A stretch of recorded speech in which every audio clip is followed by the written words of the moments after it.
আমরা বক্তারা মাঝে মধ্যে বিপদে পড়েছি আপনাদের বলার কারণে। আমরা মনে করতাম লক্ষ লক্ষ মানুষ আমাকে, কিন্তু যখন কেজোর থেকে ধরে নিয়ে যায় শ্রোতার আগেই দৌড়বে। আমি তো আমার ওয়াজের জীবনে কয়েকবার টেজের উপরে ধরা খেয়েছি। পুলিশ এসে আমার নিয়ে গেল, একটা শ্রোতাও প্রতিবাদ করলো না, কমিটি আগেই দৌড়। যারা ঠিকঠাক কয় এরাও নাই। তালত পড়ে কথা বলা যাবে না, বিশ্বাস মিলাই বস্তু তর্কে বহুদূর। জোরে কোন কথা ঠিক কিনা? আপনারা কি বিশ্বাস করে কইছেন? আলহামদুলিল্লাহ।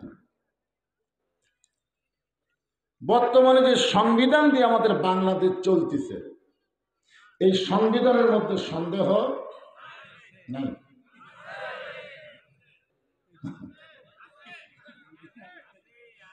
যে সংবিধান, এটা কি আল্লাহর না মানুষের?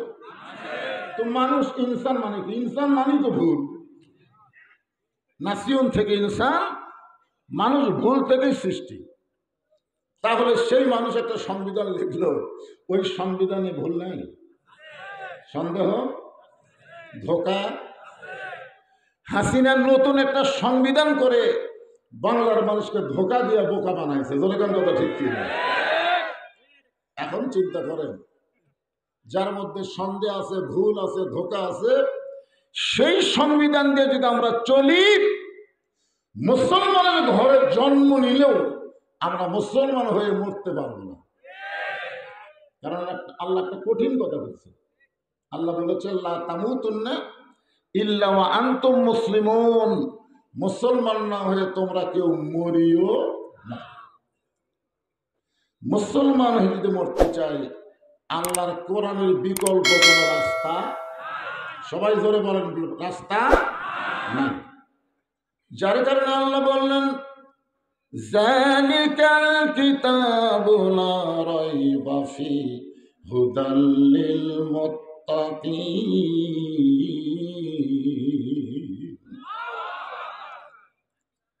এই কোরআনের মধ্যে কোনো সন্দেহ, হুদাল লিল মুত্তাকিন। যদি আল্লাহ বলতো হুদাল লিন নাস, যে সমস্ত মানুষকে কোরআন হেদায়েত দিবে, এ কথা আল্লাহ বলেনি। আল্লাহ এখানে মুত্তাকিন শব্দ উল্লেখ করেছেন। এখন মুত্তাকি মানে কি? আল্লাহ কোরআনে বললেন, ইয়া আইয়ুহাল্লাযীনা আমানুত্তাকুল্লাহা হাক্কা তুকাতিহি, এর নাম হলো মুত্তাকি। বুঝতে পারেন?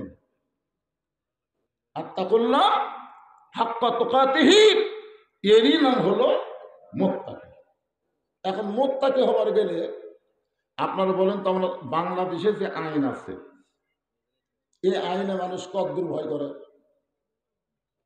কার ভয় করে? পুলিশের ভয় করে। এখন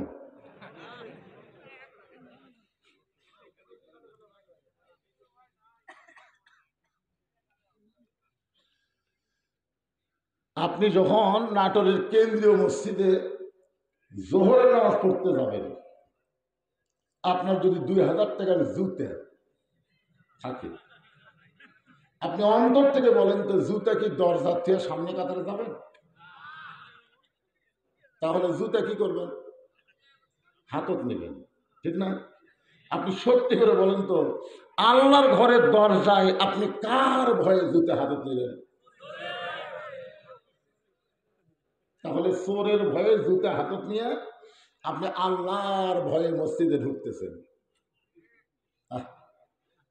আগে কার ভয়? চোরের ভয়। যদি আগে কার ভয়?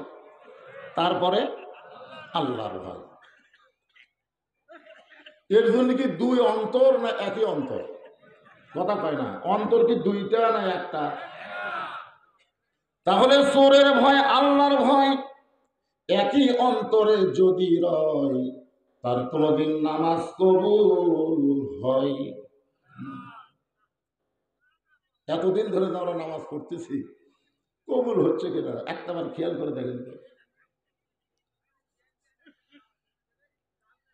তাহলে চোরের ভয় আমরা করব না। কোন আইন চালু করা লাগবে? বর্তমান বাংলাদেশের আইন না আল্লাহর আইন? দেখবেন মসজিদের চারিধার 2 চোর ঘুরতেছে। আরে হোক, সবই ওয়াজ হবে, দেরি করে রিক্সা ক্যাশ গাড়ির ওয়াজ হবে।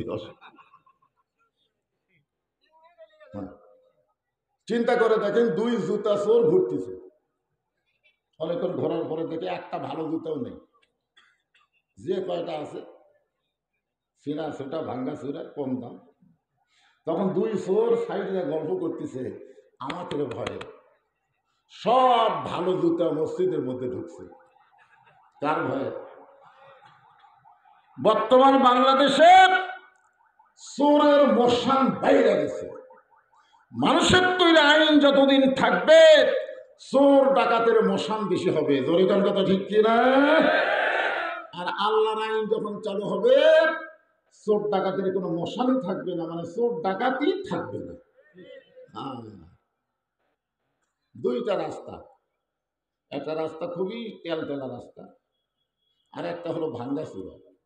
ওয়াজ শেষ করে বললাম, ভাই কোন রাস্তা দিয়ে যাবো? হুজুর একটা তেলতেলা নতুনই করছে, আর একটা ভাঙ্গা চূড়া। আমি বললাম তাহলে তেলতেলা রাস্তা দিয়ে যাই।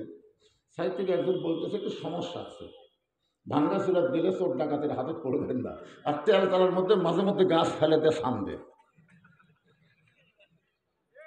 আজকে অনেক নেতারা বলতেছে রাস্তা করে দিলাম, এ করে দিলাম, সে করে দিলাম, কিন্তু চোর ডাকাতি তো বন্ধ করতে পারলাম না। তোর এখানে কথা ঠিক না? রাস্তা আছে ভালো, মোড়ে মোড়ে চোর ডাকাতও লুকে থাকে, সুযোগ পালি সাইজ করবে। তাই এই জন্য যে আয়াতে কারিমা তেলাওয়াত করেছি এর উপর আপনাদের তাফসীর করে শোনানোর নিয়ত করেছি। আল্লাযী খালাকাল মাউতা ওয়াল হায়াতা লিয়াবলুয়াকুম আইয়ুকুম আহসানু আমালান ওয়া হুয়াল আজিজুল গফুর।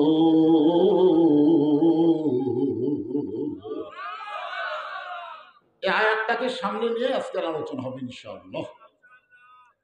আমি দেখলাম অনেক মা বোনেরাও হয়েছে, ওদের জন্য কিছু ওয়াজ করা লাগবে, ঠিক না? আমরা মরদ মানুষ যতই ভালো হই, মেয়েরা যদি ভালো না হয় কাম হবে না। কারণ 15.5 বছর যে আমাদের জল আছে, কি মরদ না মেয়া? দেখছেন, খালি আমাদেরকে জ্বলাই নাই, আমাদের বাবা আদমকেও জান্নাতে জ্বলাইছে। জলিকার কথা ঠিক কিনা? গন্ধম ফল খাচ্ছে, শয়তানের প্ররোচনায় পড়ে ওই গন্ধমটা শরবত করে আমাদের বাবাকে খাওয়াইছে। আদম আলাইহিস সালাম যখন গন্ধম শরবত আকারে খাইছে তখন হাওয়ার দিকে তাকায় দেখে মুচকি মুচকি হাসে। আদম বলে, হাসো কেন? বলে, হাসার কারণ হলো ফল আকারে খাওয়াতে পারি নাই, শরবত করে খাওয়ালাম। সঙ্গে সঙ্গে আদম নবী এই হাতটা মুখের মধ্যে ঢুকে দিলেন। যদ্দূর পর্যন্ত হাত যায় তদ্দূর পর্যন্ত ঢুকাই দিয়ে রক্ত বমি করে বললেন, হাওয়া রে হাওয়া, আমি তোকে কোনো নির্যাতন করিনি, তুই আমাদের নির্যাতন করলি। যে গাছের কাছে আল্লাহ যাওয়ার নিষেধ করলো সেই গাছের ফল আমারে খাওয়াইলি। তারপরে নির্যাতন মরদ মানুষকে শুরু হয়েছে কোন জায়গা থেকে? তাই তওবা করেন, আগামীতে বাংলার জমিনে আর কোন নারী নেতৃত্ব আমরা দেখবো না, মরদই হবে নেতা। জোরে কোন কথা ঠিক কিনা? তওবা করেন, তওবা।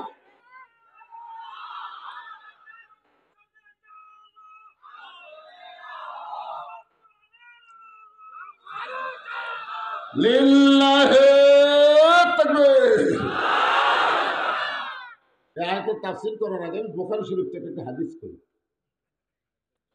মা তারাক্তু বাদি আলা উম্মতি ফিতনাতুন আদারু আলা রাজুলু মিনান নিসা, রাওয়াহুল বুখারী কিতাবুল ফিতান। আল্লাহ রাসূল বলতেছেন, আমার পরে আমার উম্মতের জন্য সবচেয়ে বড় বিপদ হলো পুরুষ মানুষের জন্য নারী নেত্রী হওয়া। এটা খালি দেশের না, আপনার বাড়ির খবর কি? বাড়ির আপনার শ্বশুর আসলে আপনার বউ কেমন করে, আর আপনার বাবা আসলে আপনার বউ কেমন করে, আপনি একটু খেয়াল করে দেখবেন না? আপনার বইয়ের ভাই আসলে কেমন করে, আপনার ভাই আসলে কেমন ব্যবহার করে। বাপের সামনে কয় তরকারি, শ্বশুরের সামনে কি দিছে, আপনি দূর থেকে দেখবেন না। আপনি কিছু বলবার গেলে খ্যাঁ খ্যাঁ করে উঠবে, তোর কোন কথা ঠিক কিনা।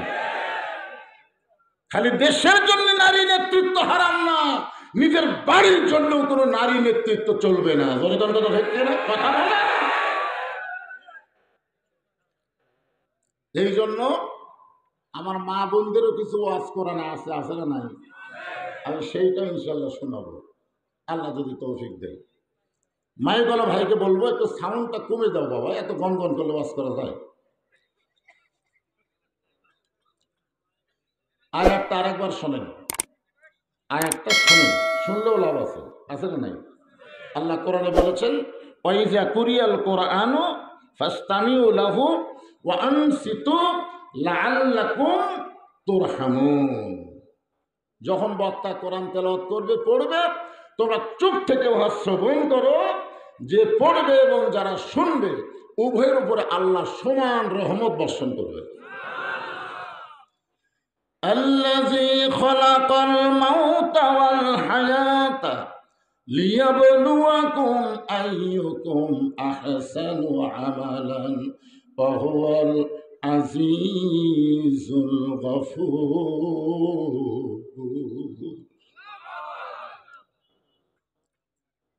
এখানে আল্লাহ বলতেছেন মৃত্যু এবং হায়াতকে আমি আল্লাহ সৃষ্টি করেছি। মৃত্যু এবং হায়াতকে সৃষ্টি করছেন কে? তাহলে আপনারা কখনোই মনে করবেন না যে কেউ মারতে পারে আল্লাহ যদি বাঁচায়, আর কেউ বাঁচাবার পারে না আল্লাহ যদি মারে। জোরে কোন কথা ঠিক না। এখন আপনাদের বলতে হবে হায়াত মওতের মালিককে, আরো জোরে, জোরসে বলুন। এই বিশ্বাস কি আসলে আমাদের অন্তরে আছে? ওয়াজ করতে আসতেছিলাম গত বছর, আর বউ আমারে কইছে, যাচ্ছেন তো ওয়াজ করবে, আপনাদের শিমুল তো আমার ভুকপারি দেয়নি। আর গুরুদাসপুরের কুদ্দুস ওই আমার কাছে 1 ইঞ্চি মাটি দিবি না। এ কথা বলার 4 দিন পরেই শালা মরছে। জোরে কোন কথা ঠিক কেন? হ্যাঁ, 1 ইঞ্চি বলে জায়গা দিবে না। বিএনপি জামাতকে নাটোরের 1 ইঞ্চি মাটিও ছাড় দেওয়া হবে না। আল্লাহ তোকেই মাটির মধ্যে ঢুকাবো। জোরে কোন কথা ঠিক না। অহংকার করে কোনো কথা বলা ঠিক না, ঠিক?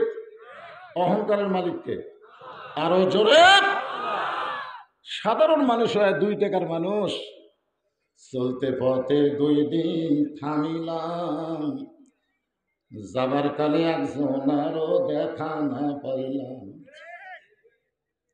হাসিনা যখন পালায় যাচ্ছিল, আপনারা সেই ভিডিও দেখছেন, 2 বোন যাচ্ছে, 2 বোনের দিকে আমি দেখলাম শেখ রেহানা এরকম করে যাচ্ছে, নিচের দিকে তাকায় যাচ্ছে, আর হাসিনা খেলে এইভাবে চারিদিকে তাকাবো। আপনারা বলেন তো ওই তাকায় কি কইছে? তাকায় বলতেছেন, চলতে পথে 2 দিন থামিলাম, যাবার কালে এক সংসারও দেখা না পাইলাম। যারা হাসিনাকে হজরত বানাচ্ছে এই শালারাও আজই পলাছে। জোরে কোন কথা ঠিক কিনা? একটু মনোযোগ দিয়ে শুনবেন। মৃত্যু এবং হায়াতকে সৃষ্টি করেছেন আল্লাহ, লিয়াবলুয়াকুম, পরীক্ষা করা হবে, আইয়ুকুম আহসানু আমালা। পরীক্ষার সাবজেক্টটা হলো সুন্দর আমল, নেক আমল না, সুন্দর আমল। কোরআনের জায়গায় বলেছেন ওয়া আমিলুস সলিহাত, নেক আমল করো। আর আহসানু আমালা শব্দের অর্থ হলো সুন্দর আমল করো। বর্তমানে আমাদের বাংলাদেশে নেক আমল আছে কিন্তু সুন্দর আমল নেই। এখন আপনারা বলবেন সুন্দর আমল কি? সুন্দর আমল হলো স্বামী নামাজ পড়ে, বউ নামাজ পড়ে, ছেলে নামাজ পড়ে, নাতি নামাজ পড়ে, দাদা নামাজ পড়ে, নানা নামাজ পড়ে, নাতি নামাজ পড়ে, নাতনি সবাই মিলে নামাজ কায়েম করতেছে, এরই নাম হলো সুন্দর আমল। আর নেক আমল হলো বাপ নামাজ পড়ে, বেটা খালি ফজরের সময় ল্যাপের মধ্যে ঘুম পাড়ে, আগাও নেই মাথাও নেই, ল্যাপের মধ্যে ঢুকে গেছে আজান না শোনার জন্যে, ল্যাপ টানতে থাকে, ল্যাপের ভিতরের সাইজ সকালবেলা সাইড থেকে কুত্তার সাইজ একই সাইজ। স্বামী এশার নামাজ পড়ে বাড়ির যায়, আর বাড়ির যাওয়ার শোনে বউ তাই স্টার জলসা জি বাংলা দেখতেছে, হিন্দুদের পূজার ভিতরে হরি হরি হরি হরি লোলো লোলো করতেছে। এটা স্বামীর জন্য নেক আমল হলো, কিন্তু সুন্দর আমল হলো না। সুন্দর আমল তখনই হবে ও আনফুসাকুম ও হালিকুম নার, জাহান্নামের আগুন থেকে একলা বাঁচলে হবে না, আহাল পরিবার সবাইকে নিয়ে বাঁচতে হবে। সুন্দর আমল যদি আমরা করতে চাই তাহলে সুন্দর একটা পরিবেশ লাগবে। পরিবেশ বোঝেন আপনারা? মনে করেন আপনি জোহরের নামাজ মসজিদে পড়বেন, সামনে কাতারে, বাড়ির থেকে অজু করে আপনি জোহরের নামাজ পড়ার জন্য মসজিদে রওনা দিলেন, কিন্তু মসজিদ হচ্ছে আপনার বাড়ির থেকে 100 গজ দূরে। আপনি সুবহানাল্লাহ আলহামদুলিল্লাহ আল্লাহু আকবার পড়তেছেন আর মসজিদের দিকে যাচ্ছেন, কিন্তু হঠাৎ দুইটা বেপর্দা নারী আপনার চোখের মধ্যে পড়ছে। আপনি ফালাবার চাননি, পড়ে গেছে। মোটর সাইকেল চলাতে কেউ কি মশা চোখের মধ্যে ঢুকাবার চায়?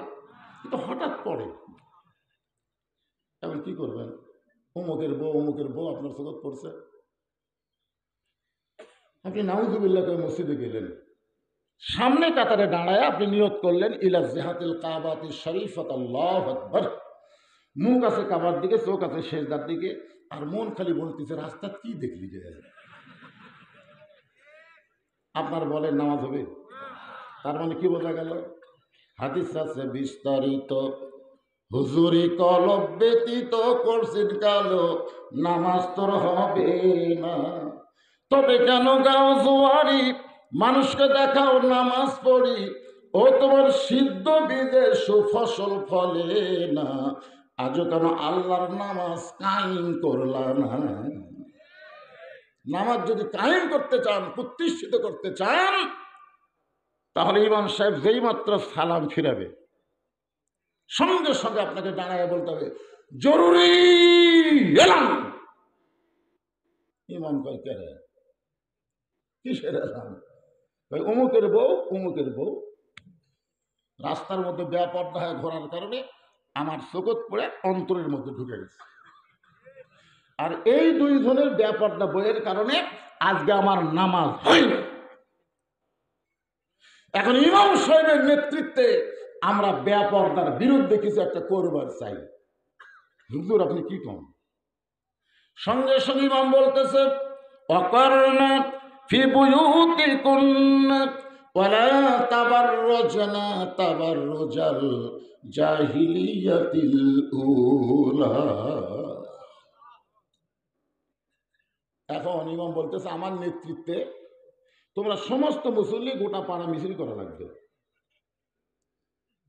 তো মুসল্লি বলে হুজুর কি মিছিল? তখন ইমাম বলতেছে বেপর্দার নারী যারা নামাজ নষ্ট করে তারা। আমি যেই বলবো বেপর্দার নারী যারা, তোমরা সমস্ত মুসল্লি বলবা নামাজ নষ্ট করে তারা। তো ওরই মধ্যে আবার ওই দুইজন আছে যারকে বউ নামাজ নষ্ট করছে।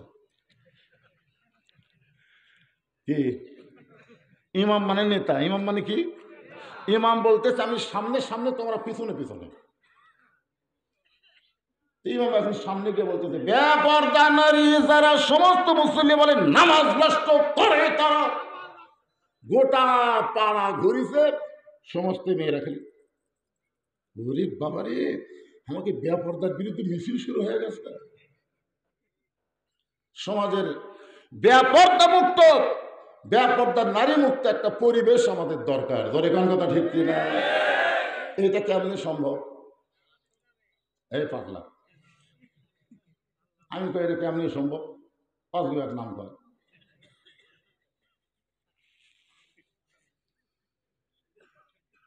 সম্ভব? এটা বর্তমান বাংলাদেশের আইন দেওয়া সম্ভব না, এটা সম্ভব আল্লাহর কোরআনের আইন দিয়া। ধরে কোন কথা ঠিক কিনা? এখন আমার সঙ্গে ধারাপাতের মতো আপনারা পড়বেন। সুন্দর পরিবেশ যদি আমরা করতে চাই তাহলে সুন্দর একটা সমাজ লাগবে। সুন্দর একটা সমাজ যদি তৈরি করতে চাই তাহলে সুন্দর একটা রাষ্ট্র লাগবে। সুন্দর একটা রাষ্ট্র যদি গঠন করতে চায়, তাহলে মানুষের তৈরি সংবিধান দেওয়া হবে না, আমার আল্লাহর কোরআন লাগবে। জোরে বলেন ঠিক কিনা? এই জন্যে কোরআনের পক্ষে একটা স্লোগান দেওয়া লাগবে। আমি যেই বলবো আল কোরআনের আলো, আপনারা বলবেন সব জায়গায় জালো, কোনো জায়গা বাদ হওয়া যাবে না। জোরে কোন কথা ঠিক কিনা? আল কোরআনের আলো। যারা বলতেছেন না, মনে করেন যে এই স্লোগান যারা দিচ্ছেন না, তারকে দুই কাণ্ড দূরে ফেরেস্তা আছে না নাই? জোরে গান আছে না নাই? তো ওই দুই ফেরেস্তা বলতেছে আমার পাশে তাল করে না আলো সব জায়গায় জালো করলো, এই তো কথা কয় না। আমরা দুই ফেরেস্তা কি করবো? আল্লাহ বলতে বাম কান্দের ফেরেস্তা লেখ, তো আল্লাহ আমিও তো শুনবার পাইনি, আমি তো শুনছি।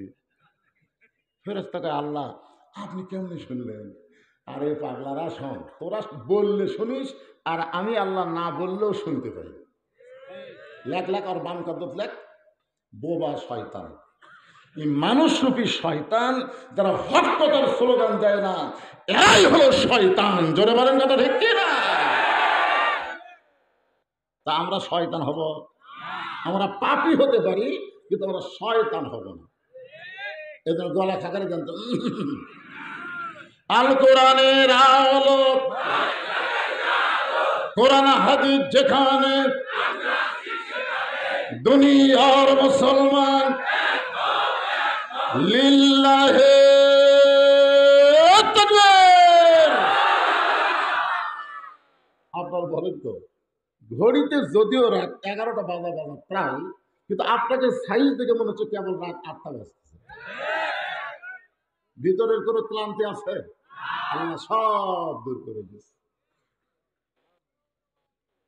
এখন এই কোরআন যখন সংবিধান হয়ে যাবে, তখন বাংলাদেশের মুসলমানের চরিত্রটা কেমন হবে? বর্তমানের চরিত্র হলো আসরের নামাজ পড়ে জমি ধান দেখবার গেছে। বর্তমানের চরিত্র আসরের নামাজ পড়ে জমি ধান দেখবার গেছে, যা দেখে উপর জমির পানি চলমল করতেছে, নিচে আর জমির পানি নাই। উপরে এত পানি, নিচে আমাদের পানি নাই। ওই তখন চারিদিকে তাকাচ্ছে। বর্তমানের পরিবেশ কেউ নাই। বর্তমানের পরিবেশ হলো কেউ নেই। আস্তে করে বসে বিসমিল্লাহ কইয়া, কি কয়া? বর্তমানে কিছু দলের নেতারা আছে, দেখবেন আসে বিসমিল্লাহ কয়। বিসমিল্লাহ কলি হবে? ফেরে পাগলা, তুই মানুষের তৈরি আইন মানবো আর বিসমিল্লাহ কয়া জনগণক ধোকা দেব, সেই ধোকার দিন হলো শেষ। আগামীতে হবে কোরআনের বাংলাদেশ।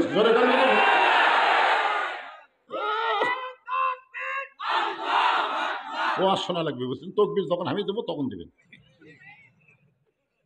দেখছেন, বিসমিল্লাহ কয়ে আইন করছে।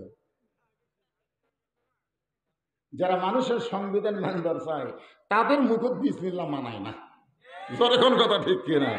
তুমি আল্লাহর নাম দিয়ে শুরু করবে আর মানুষের আইন মতো চলবে, এর চাইতে বড় মুনাফিক আর দুনিয়াতে নাই। যখন কথা ঠিক কিনা?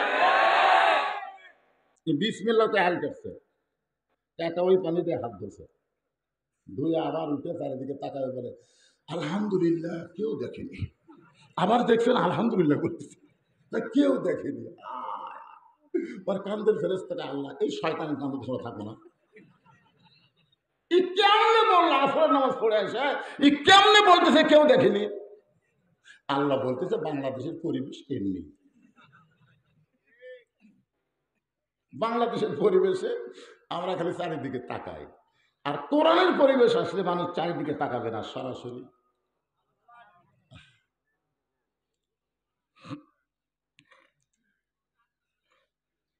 রাসূলকে হত্যা করার জন্য নাঙ্গা তরবারি হাতে যিনি নিয়েছিলেন, তিনি কিন্তু হযরত ওমর। অথচ সেই মানুষটা বাংলাদেশের মতন ৯৬টা দেশের খলিফা হয়েছে কেবলমাত্র শুধুমাত্র আল্লাহর কোরআনের কারণে। যেরকম সুবহানাল্লাহ। আপনার বলেন তো, এই কোরআনের পাওয়ার আছে না না? কিন্তু আমাদের দেশে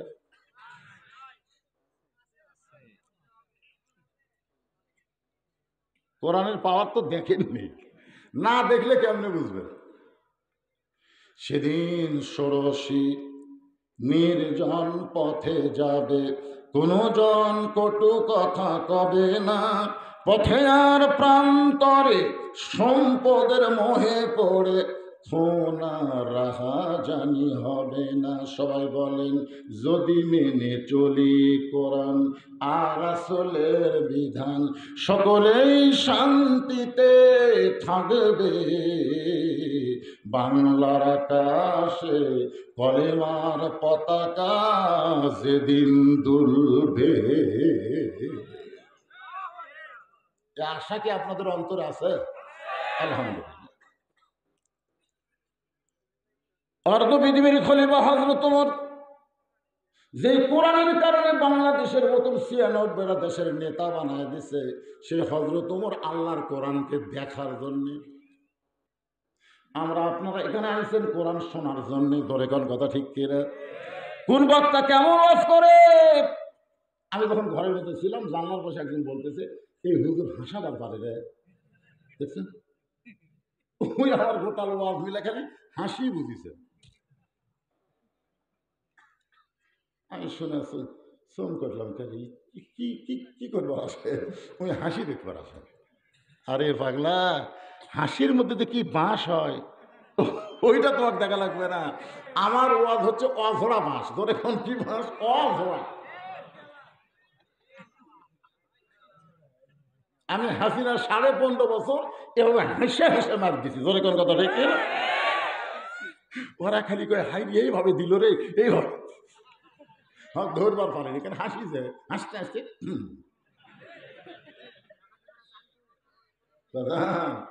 গেলে হাসি দেখো না হয় না। সান কথা একটু খেয়াল করো। হযরত ওমর আল্লাহর কোরআন দেখার জন্য মদিনার অলি গলি ঘুরতেছেন, শুধুমাত্র আল্লাহর কোরআনকে দেখার জন্য।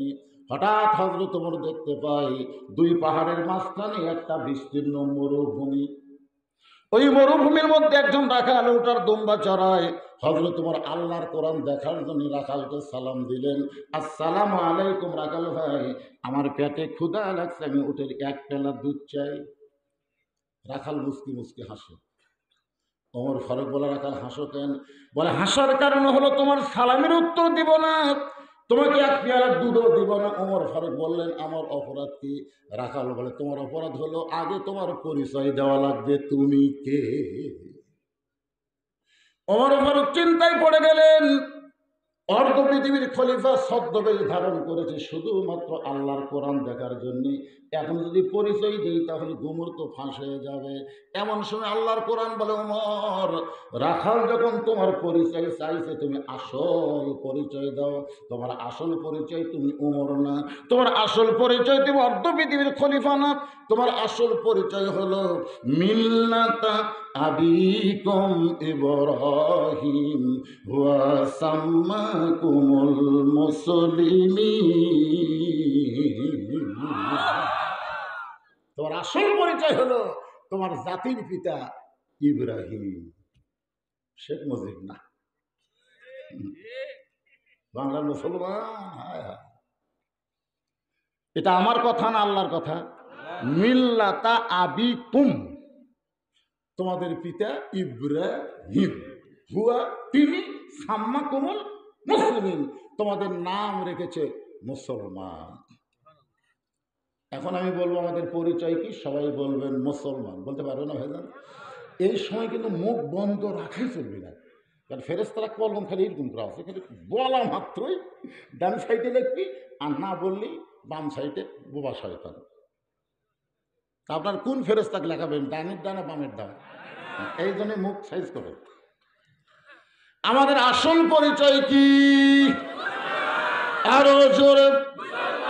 ওমর ফারুক বলে, রাখাল, আমার পরিচয় যখন শুনতে চাও, আমার পরিচয় হলো আমি একজন মুসলমান।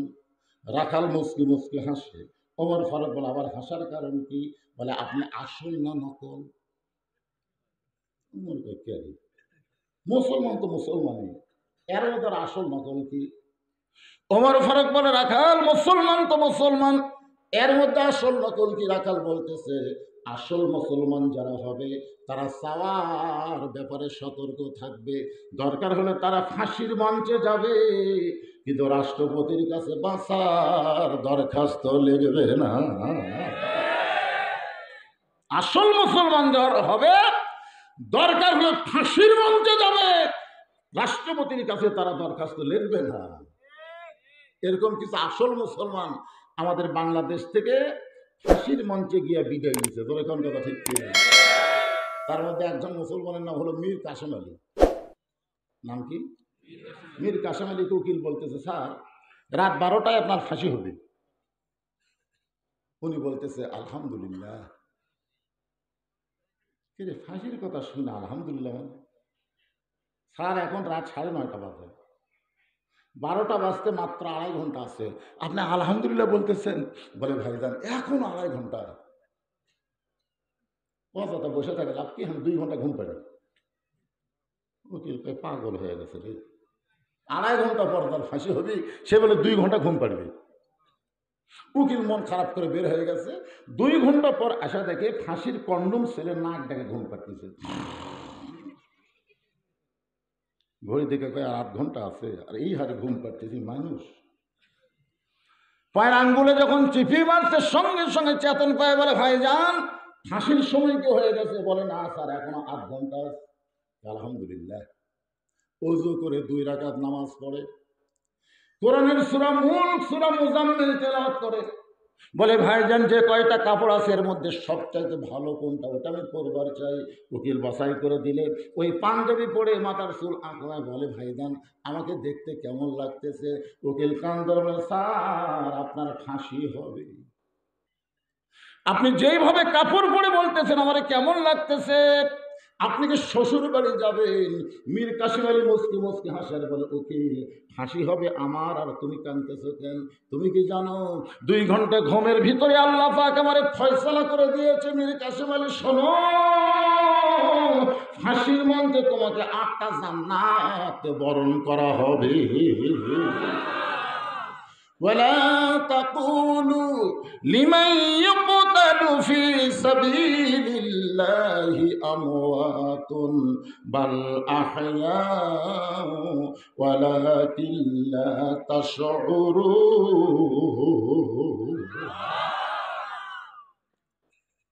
রাখাল বলতেছে, পথিক তুমি দুধ চাইছো কার কাছে? হায় হায় রে, আল্লাহর কোরআন যখন দুনিয়াতে চালু থাকে, উমর যদি ভুল করে একটা রাখাল পর্যন্ত ভুলটা ধরবার পারে। জোরে কর না সুবহানাল্লাহ। আজকে আপনাদের মসজিদে আল্লাহর আইন চালু আছে না নাই? আছে দেখে তো ইমাম সাহেব যদি 4 রাকাত নামাজে 3 রাকাতে বসে, সাধারণ একটা ভ্যান চালায়, অটো ভ্যান, ওই জানিকের আসরের নামাজে 2 বৈঠক, একটা 2 রাকাত, একটা 4 রাকাত। 3 রাকাতে বসলো, সামনে কাতারে কোনো মুসল্লি খেয়াল করেনি, বুঝছেন না? নামাজের তখন মানুষের খেয়াল নেই, কিন্তু ভ্যানওয়ালা খেয়াল করে আল্লাহু আকবার। ইমাম মনে মনে করে যতই লোক মাদে, 41 সালের আগে আমি উঠতেছি না। তুই যতই লোক মাদে 41 সালের আগে আমি উঠবো না। এই করে ইমাম যদি স্বৈরাচারী হয়ে বসেই থাকে হাসিনার মতন, প্রত্যেকটা মুসল্লি কার পক্ষে হবে? নেতার পক্ষে না ভ্যানালার পক্ষে? কেন হবে? কারণ মসজিদ তোর বাপের ঘর না, যে ইচ্ছা মতো আইন চালাবি। মসজিদ আল্লাহর, আল্লাহর হুকুম নবীর তরিকা মোতাবেক নামাজ হবে। ধরে তোর কথা হেঁকে না। 3 রাকাতে বসে ভুল করছো, লোক মাথায় খাড়া করে দেবো। খাড়া যদি না হো তোমাকে বাদ দিয়ে নতুন আর একটা নেতা বানাবো। ধরে তোর ঠিক না? মসজিদের ইমাম ভুল করলে আপনারা লোকমা দেন, স্বৈরাচারী হলে তাকে বাদ দিয়ে নতুন আর একটা ইমাম বানান। কিন্তু সমাজের নেতারা যে এত ভুল করলো, লোকমা দিয়েছেন কেন? দেন নাই। কারণ মসজিদের আইন চলে কার? জোরে বলা আইন চলে কার? আর সমাজের মধ্যে আইন চলেছে মানুষের, যার কারণে মসজিদ ঠিক আছে, সমাজ ঠিক নেই। ওমর ফারুক ক্যাফে উঠছে, রাখাল ভাই আসলে চাওয়ার ব্যাপার আমার ভুল হয়ে গেছে। রাখাল বলতে যে ভুলটা যখন স্বীকার করছো, তাহলে আল্লাহ তোমাকে তওবা করার সুযোগ দিয়েছে। আমার বড় ভাই আওয়ামী লীগ করতো, 5ই আগস্টের পরে আমার বড় ভাই আমার মাদ্রাসা মসজিদে এসে ঢুকলো। কেন? আওয়ামী লীগ তো আমার আপন বড় ভাই, একই মায়ের পেটের ভাই। আমি সিসি ক্যামেরা দেখলাম, আমার বড় ভাই সব মসজিদে ঢুকলো, আমি আস্তে আস্তে নিচে নামে আসলাম। দেখি ভাই আমার 2 রাকাত নামাজ পড়ে মসজিদ থেকে বের হচ্ছে। আমি বললাম ভাই খবর কি? বলে তৌবা করো ভাই, তৌবা করে দে। আমি বললাম কেন? বলে আওয়ামী লীগ বাদ দিলেন। যেই দেশের লোকেরা, যেই দলের লোকের মেম্বার থেকে প্রধানমন্ত্রী পর্যন্ত পয়লা যায়, এই দলও তার হানি নেই। আমি তখন বললাম ভাই ভুল যখন বুঝতে পারছো, আল্লাহ তোমাকে তৌবা করার সুযোগ দিবে। জোরে কোন কথা ঠিক কিনা? রাখাল বলে পথিক, ভুলটা যখন স্বীকার করেছ তাহলে আল্লাহ তোমাকে তৌবা করার সুযোগ দিবে। ওমর ফারুক বলে ঠিক আছে আমি তৌবা করতেছি। রাখাল বলে তুমি মূর্খ মানুষ, তুমি তৌবা কেমনি পড়বে? আমি তোমাকে তৌবা পড়াবার চাই। ওমর ফারুক রাগ করে বলে রাখাল আমার মধ্যে মূর্খামির কি দেখলে? রাখাল বলতে চাওয়ার ব্যাপারে যে সতর্ক হয় না, সে দুনিয়ার সব চাইতে বড় মূর্খ। আচ্ছা আপনাদের এলাকার কোনো লোক যদি বলে আমার দয়াল বাবার দরবারেতে কেউ ফিরে না খালি হাতে, আপনার বলেন তো এই শিক্ষিত না মূর্খ? কারণ চাওয়া লাগবে কার কাছে? আর ওই কার দিকে করতেছে? তুমি যদি সুর তো অসুবিধা নেই, কিন্তু পাল্টাও, বাবার জায়গা তুমি আল্লাহ ঢোকাও। আমার দয়ার আল্লাহর দরবারেতে কেউ ফিরে না খালি হাতে, আল্লাহ আল্লাহ আল্লাহ। ঠিক আছে না? না, কিন্তু আল্লাহর জায়গা বাবা ঢুকেছে। কি ঢুকেছে? আল্লাহর ধন নবীরে দিয়ে, আল্লাহ আছে গায়েব হইয়া, নবীর ধন খাজানিয়া শুয়ে আছে আজমিরে, কেউ ফিরে না খালি হাতে, খাজারে তোর দরবারেতে। একজন নাউজুবিল্লাহ কম কেন? সবাই বলবে নাউজুবিল্লাহ। এরা যত বড় আলেম হোক, বক্তা হোক, এদেরকে মূর্খ বলা যাবে? ধরে বলেন কি বলা যাবে?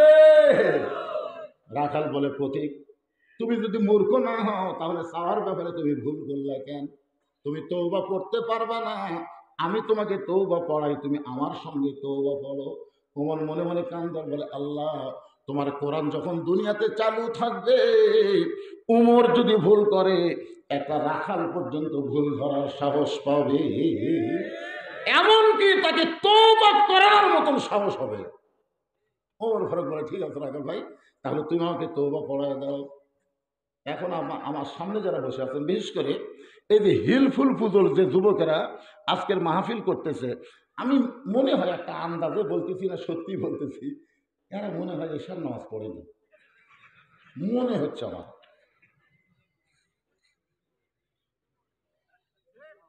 এ ভাই ঠিক নাও হতে পারে, কারণ মনের কথা বললাম, মানে এরকে যে সাইজ দেখলাম মনে হচ্ছে।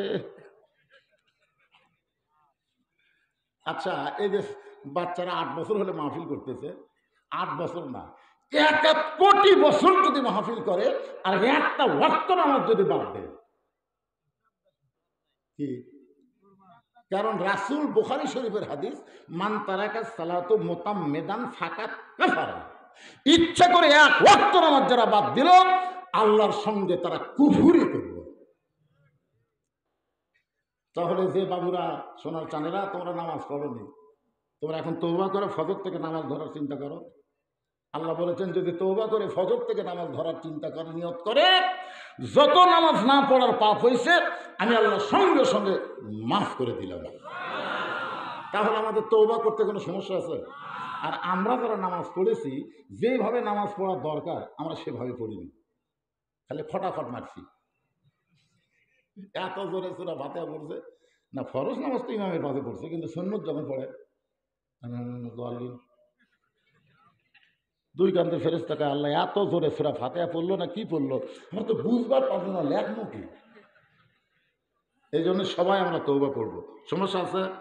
আমার মায়েরা যারা পর্দার অন্তরালে আপনাদের আলোচনা আসতেছে, আপনারাও আস্তে আস্তে তওবা পড়েন, সকলে পড়েন আস্তাগফিরুল্লাহ রব্বি মিন কুল্লি জামবি ওয়া তুবু ইলাইহি।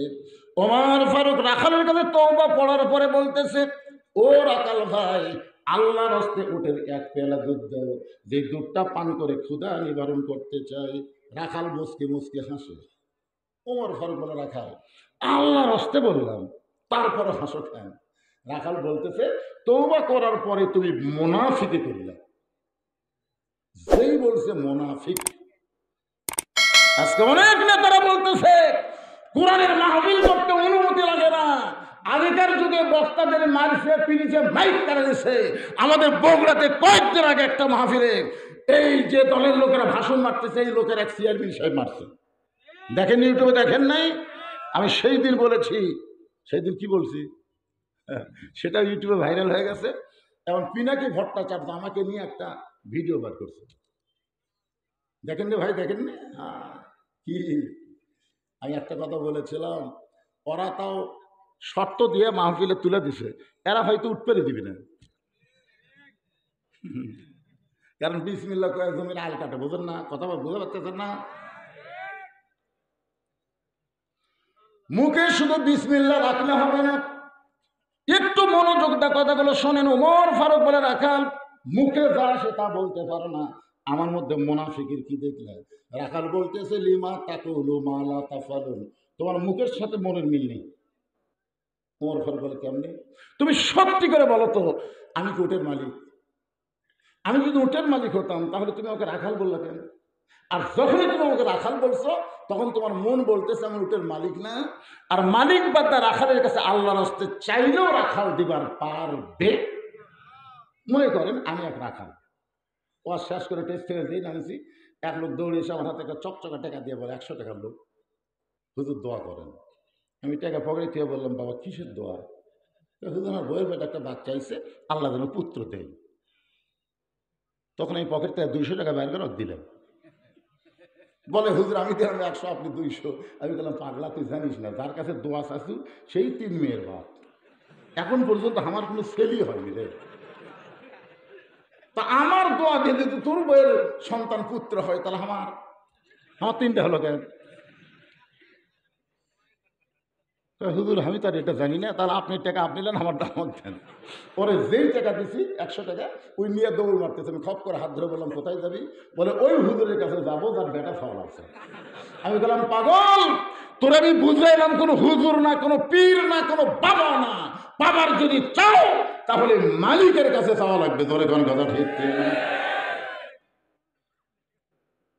রাখাল বলে পথিক, সত্যই যদি উটের এক পেয়ালা দুধ আল্লাহর হস্তে চাও তাহলে এখান থেকে 10 মাইল দূরে মালিকের বাড়ি।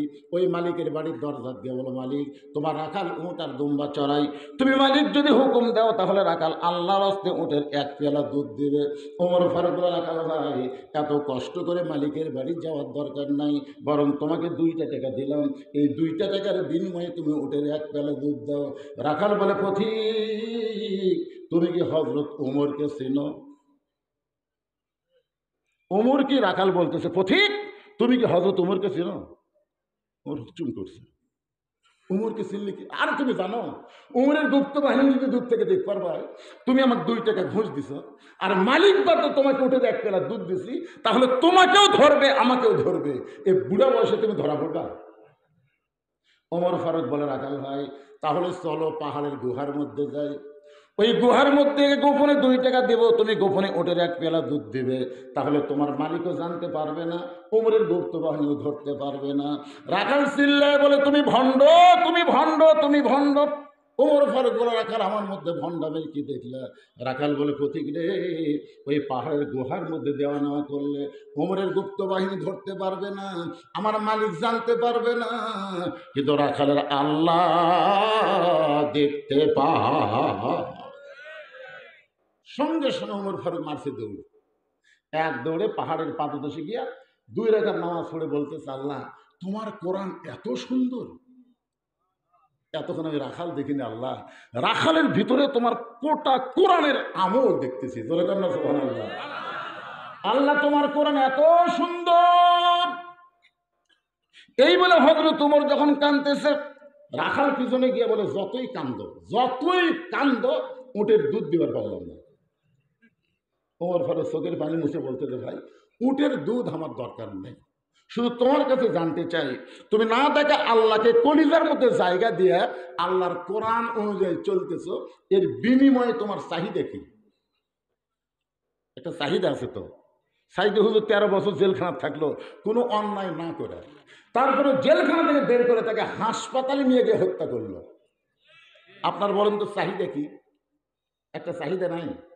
আপনার যে এখানে ওয়াজ শুনতেছেন, কষ্ট করে ল্যাপটপ বাদ দিয়ে এসে মাটির ঘরে শুনতেছেন, আপনাদের একটা চাহিদা নাই? যেরকম আসে না না? চাহিদা ছাড়া কেউ আসে কেন?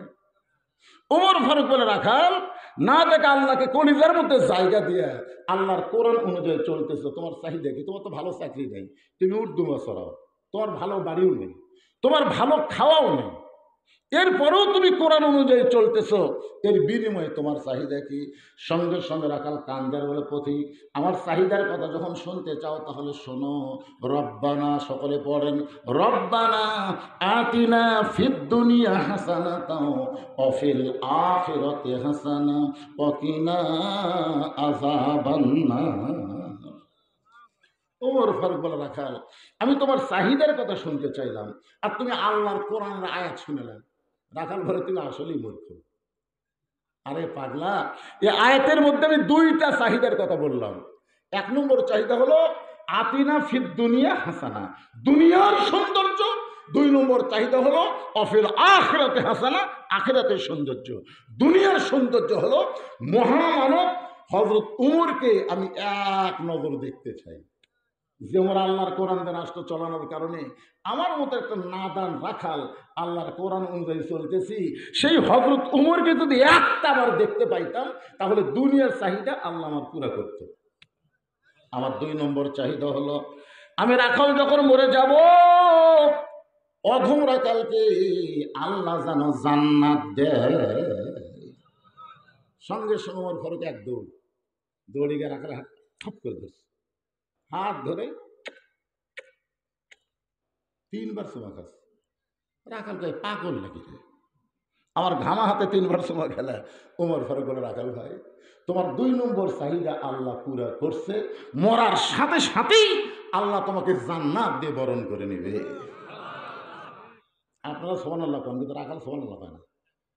ওমর ফারুক বলে, রাখাল আমার কথা তোমার বিশ্বাস হচ্ছে না? তাহলে কোরআনের আয়াত বলে শোনো, ইন্নাল্লাযীনা ক্বালু রব্বুনাল্লাহু সুম্মা ইসতাকামু তাতানাজ্জালু আলাইহিমুল মালাইকা আল্লা তাখাফু ওয়া লা তাহজানু ওয়া আবশিরু বিল জান্নাতিল্লাতী কুনতুম তুআদুন। এরপরেও রাখাল সুবহানাল্লাহ কয় না।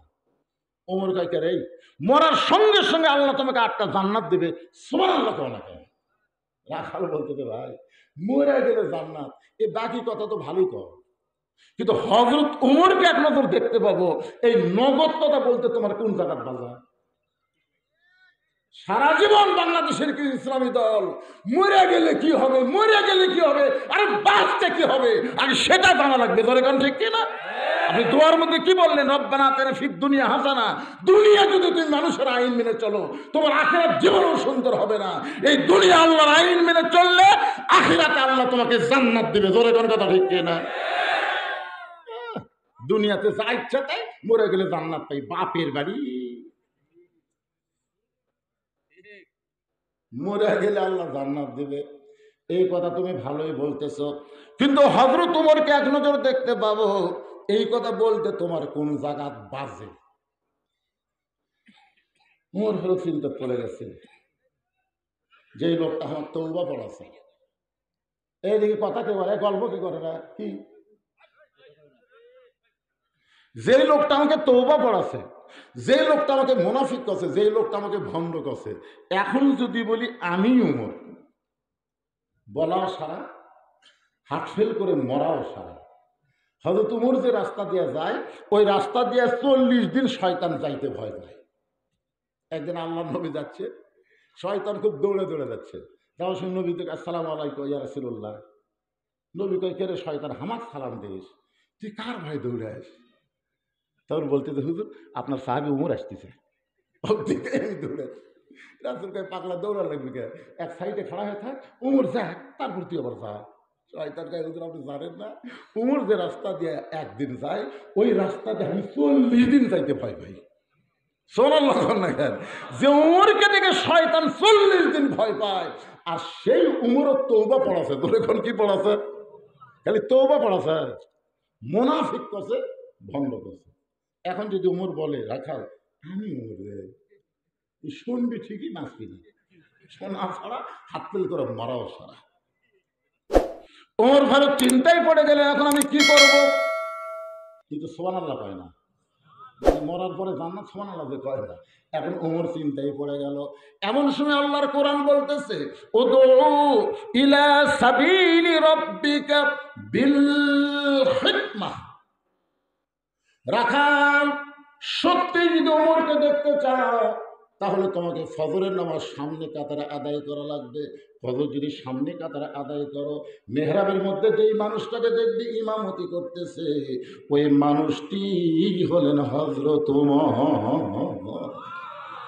তাহলে আল্লাহর কোরআন যখন বাংলাদেশ চলবে, যিনি তিনি এমপি হতে পারবেন না, যিনি তিনি মন্ত্রী হতে পারবেন না, আগে মসজিদের ইমামতি করার ট্রেনিং দেওয়া লাগবে।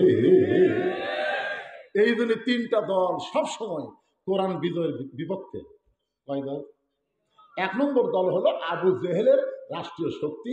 এরা কোনোদিনও চাবে না কোরআন বিজয় হোক, কারণ মানুষের আইনটা দেশ পালাবে, আল্লাহ আইন একবার শ্রদ্ধা দেখবে না। কিন্তু মরে গেলে আবু জেহেল যেরকম চোরের মতন 1 লাখ লাখ কোরআন শোনে, ওরাও মরে গেলে বলবে হুজুররা আমার লাশের কাছে 1 খতম কোরআন পড়ে আমাকে একটু জান্নাতে থুয়ে আসো। আমরা কতগুলো হুজুর হুজুর যাই বলে আই রে, সেই দিকে যাই রে, বুঝাই শোনা নাই রে। এখন সারা জীবিত অবস্থায় সারা জীবন কোরআনের বিরুদ্ধে চারণ করছে, ওই গেছে মরে। এখন ওই জান্নাতের জন্য আমরা 1 খতম কোরআন পড়ে, আল্লাহ লোকটা আমাদের দাওয়াত দিয়ে গরুর গোশতে ভাত খেয়েছে, আল্লাহ পায়েস টাইস ভালোই খেয়েছি। আল্লাহ আমরা এখানে 2 ঘন্টা ধরে 1 খতম কোরআন পড়ে দোয়া করতেছি, আল্লাহ যা সব হয় ওর আমল নামার দেও। 2 কান্দের ফেরেশতাকে আল্লাহ আমরা কি করবো? এই হুজুর যে দোয়া করতেছে কোরআন পড়ে যা সব আছে ওই অক দেও। তখন আল্লাহ বলতেছে আমার নবী কইছে প্রতি অক্ষরে 10টা করে নেকি, আলিফ 10 লেখা শেষ, লাম 10 লেখা শেষ, মিম 10 লেখা শেষ। তুই পড়তে পড়তে ওর নিকি লেখাও শেষ হয়ে গেছে। মানে যাই পড়িছে তারে আমল নামার নিকি লেখা শেষ। তোরা আমার যে চালান করতেছে একই নেকি কয়লা। আল্লাহ বলতেছে অনুনাজ্জিলু মিনাল কুরআনি মা হুয়া শিফাউ ওয়া রাহমাতুল লিল মুমিনিন। কোরআন হলো জীবিত মানুষের হেদায়েতের কোরআন, মরা মানুষের জন্য আল্লাহ কোরআন পাঠায়নি। ধরে গান কথা ঠিক কি না? একটু মনোযোগ দিয়ে শুনবেন। ওমর ফারুক বলে রাখাল, সত্যি যদি উমরকে দেখতে চাও তাহলে ফজরের নামাজ সামনে কাতারে আদায় করা লাগবে। সামনে কাতারে দেখবে মেহরাবের মধ্যে যে মানুষটা ইমামতি করতেছে ওই মানুষটি হলেন হযরত উমর। রাখাল ছোট বাচ্চার মতন কান্দে। উমর বলে কান্দো কেন? বলে কান্দার কারণ হলো আমি বারান্দার নামাজ পড়ি। রাখাল বলতেছে ভিতরে ঢুকে সামনে কাতারে পড়বে। আরে পথিক তুই তো জানিস না রে, ভিতরে নবীর দামি দামি সাহাবী, সেই দামি দামি সাহাবীর মধ্যে আমি একটা সাধারণ রাখাল ঢুকতে পারি? ওমর ফারুক বলে ভিতরে দামি আর তুমি কম দামি, এ কথা তোমার কে বুঝালো? আল্লাহ কোরআনে বলেছে ইন্না আকরামাকুম ইনদাল্লাহি আতকাকুম। ওই ব্যক্তি সবচাইতে দামি হয় যার কলিজার মধ্যে আল্লাহর বেশি ভয়। আমি উপরে বসে ওয়াজ করতেছি আমি দামি, আর আপনার মাটির দেশে শুনতেছেন আপনারা কম দামি, এ কথা আপনাদের কে বুঝালো? আসল বুঝতে হলো অনেক বক্তাকে আল্লাহ জাহান্নামে দিবে, অনেক শ্রোতাকে আল্লাহ জান্নাত দিয়ে দিবে। বক্তার জিবার মধ্যে বসি লাগায় যখন জাহান্নামে টানে নিয়ে যাবে তখন আপনার দেখে বলুন হুজুর হুজুর আপনার ওয়াজ শুনে আমরা নামাজ পড়ে আমরা জান্নাতে যাচ্ছি, আপনার জাহান্নামে দিয়ে যায় কেন? তখন আল্লাহ বলবে লিমা তাকুলু মা লা তাফালুন, এই বক্তা যে ওয়াজ করছে আমল করেনি। তখন আপনার বলবেন আল্লাহ যার ওয়াজ শুনে আমরা জান্নাতে যাচ্ছি তাকে জান্নাত দেওয়া যায় না। আল্লাহ বলবেন ওয়ালা তাস্তাহি আনফুসুকুম, তোদের কারণে আমি এই জাহান্নামী বক্তাকে আবার জান্নাত দিয়ে দিলাম। আরে ভাই আপনারা যদি চান তাহলে আল্লাহ আমাকে জান্নাত দিবার পারে, না তাহলে ওয়াজ দিয়ে বেহেশত যাবে। আমি 42 বছর ওয়াজ করে চিন্তা করে দেখলাম ওয়াজ দিয়ে জান্নাত যাওয়া যাবে না। যাই না, কারণ আমরা যতই ওয়াজ করি আমাদের মতন বহু বক্তা বাড়ির ফজর নামাজ পড়ে, জামাতত পড়ে না। ধরে কোন কথা ঠিক কিনা হয়? অথচ রাসূল বলেছেন ফজরের জামাত যে মিস করবে সে মুনাফিক। কথা বলেন না কেন? সে হলো মুনাফিক। এশা এবং ফজরের জামাত মিস করলে মুসল্লি বাড়ি ফেরে লাভ নাই, মসজিদে জামাতের সাথে পড়া লাগবে। ধরে কোন কথা ঠিক কিনা? হ্যাঁ। ওমর ফারুক বলেন, রাখাল যদি সত্যি হযরত ওমরকে দেখতে চাও তাহলে ফজরের নামাজ সামনে কাতারে আদায় করা লাগবে। এখন কি করবো? রাখাল বলতেছে, তাহলে আজকে এশার নামাজ পড়ে আমি বাড়িতে যাচ্ছি না। ওমর ফারুক বলেন, কেন? বলে এশার নামাজ পড়ে বাড়িতে গেলে আমি কি সামনে কাতার ফজরে ধরতে পারবো? ওমর ফারুক বলেন, তাহলে তুমি কি করবে? বলে এশা থেকেই আমি সামনে কাতার ফজরে ধরার চেষ্টায় থাকবো। ওমর ফারুক বলেন, রাখাল 5 ওয়াক্ত নামাজের মধ্যে 3 ওয়াক্ত তাড়াতাড়ি, আসর মাগরিব এশা, কিন্তু এশা থেকে ফজর, ফজর থেকে জোহর, এই 2 ওয়াক্ত সময় লম্বা কেন? রাখাল বলতেছে, আমি তো জানি না। ওমর ভাই, তাহলে শোনো, ফজর থেকে জোহর আল্লাহ লম্বা সময় দেওয়ার কারণ হলো ওই সময়ের মধ্যে মানুষ ব্যবসা বাণিজ্য করবে, খেতে খামারে কাজকাম করবে, কুলি মজুরি করবে, এগুলো করতে গিয়ে শরীরের যে ক্ষয় হবে, এশা থেকে ফজর আল্লাহ লম্বা সময় দিছে। এই লম্বা সময়তে ঘুম পারলে আল্লাহ তাআলা ওই ক্ষয়টা ঘুমের মাধ্যমে পুরা করে দিবে। তুমি যে এশা থেকে ফজর সামনে কাতারে ধরবে চাচ্ছা, যদি তোমার চোখে ঘুম ধরে, রাখাল বলতে, ঘুম যদি ধরে মসজিদের মধ্যেই ঘুমিয়ে যাবে। ওর ঘরে চেহারা রক্তের মতো লাল করে গায়ে রাখালে মসজিদের মধ্যে ঘুম পাড়ার দলিল দেয়। তুই তো মসজিদে ঘুম পাড়বি, তার একটা দলিল লাগবে না? এ কথা বল না কেন? দলিল লাগবে না? আরে ঘুম পাড়া দূরের কথা, সব মুসল্লি জোহর নামাজ পড়ে বাড়িতে গেছে, ওরা 3 জন 4 ফ্যান দিয়ে গল্প করতেছে। 1-1 ঘন্টা হয় গল্প ছাড়ে না। ফেরেশতাকে আল্লাহ ফাইজা কুদিয়াতিস সালাহ ফান্তাশিরু ফিল আরদ, নামাজ হয়ে গেলে বাইরে যাওয়া লাগবে, কিন্তু এরা 3 জন যে গল্প করতেছে 1-1 ঘন্টা হলো 4 ফ্যান দিয়ে, এর রেজাল্ট কি? আল্লাহ বলতেছে, এই গল্প করার সময় মাথার উপর যে ফ্যান ঘুরিয়েছে, এই 3 জন ফ্যানের কারেন্টের বিল আলাদাভাবে না দেওয়া পর্যন্ত এরা জান্নাতে যাওয়ার পারবে না। কারণ মসজিদ আর বাপের বাড়ি না যে ইচ্ছা মতো গল্প মারবে। জোরে কোন কথা ঠিক কথা বলে? কি ছোটবেলা আমার মনে আছে, আমি পেঁয়াজ খেয়ে আমার দাদার কাছে নামাজত খারাপ হয়েছিলাম। দাদা নামাজ পড়তে পড়তে আমি ছোট মানুষ বাড়িয়ে দৌড়াচ্ছি কান্দতে কান্দতে। নামাজ শেষ হলে দাদা কাছে, ভাই কান্দিস কে রে?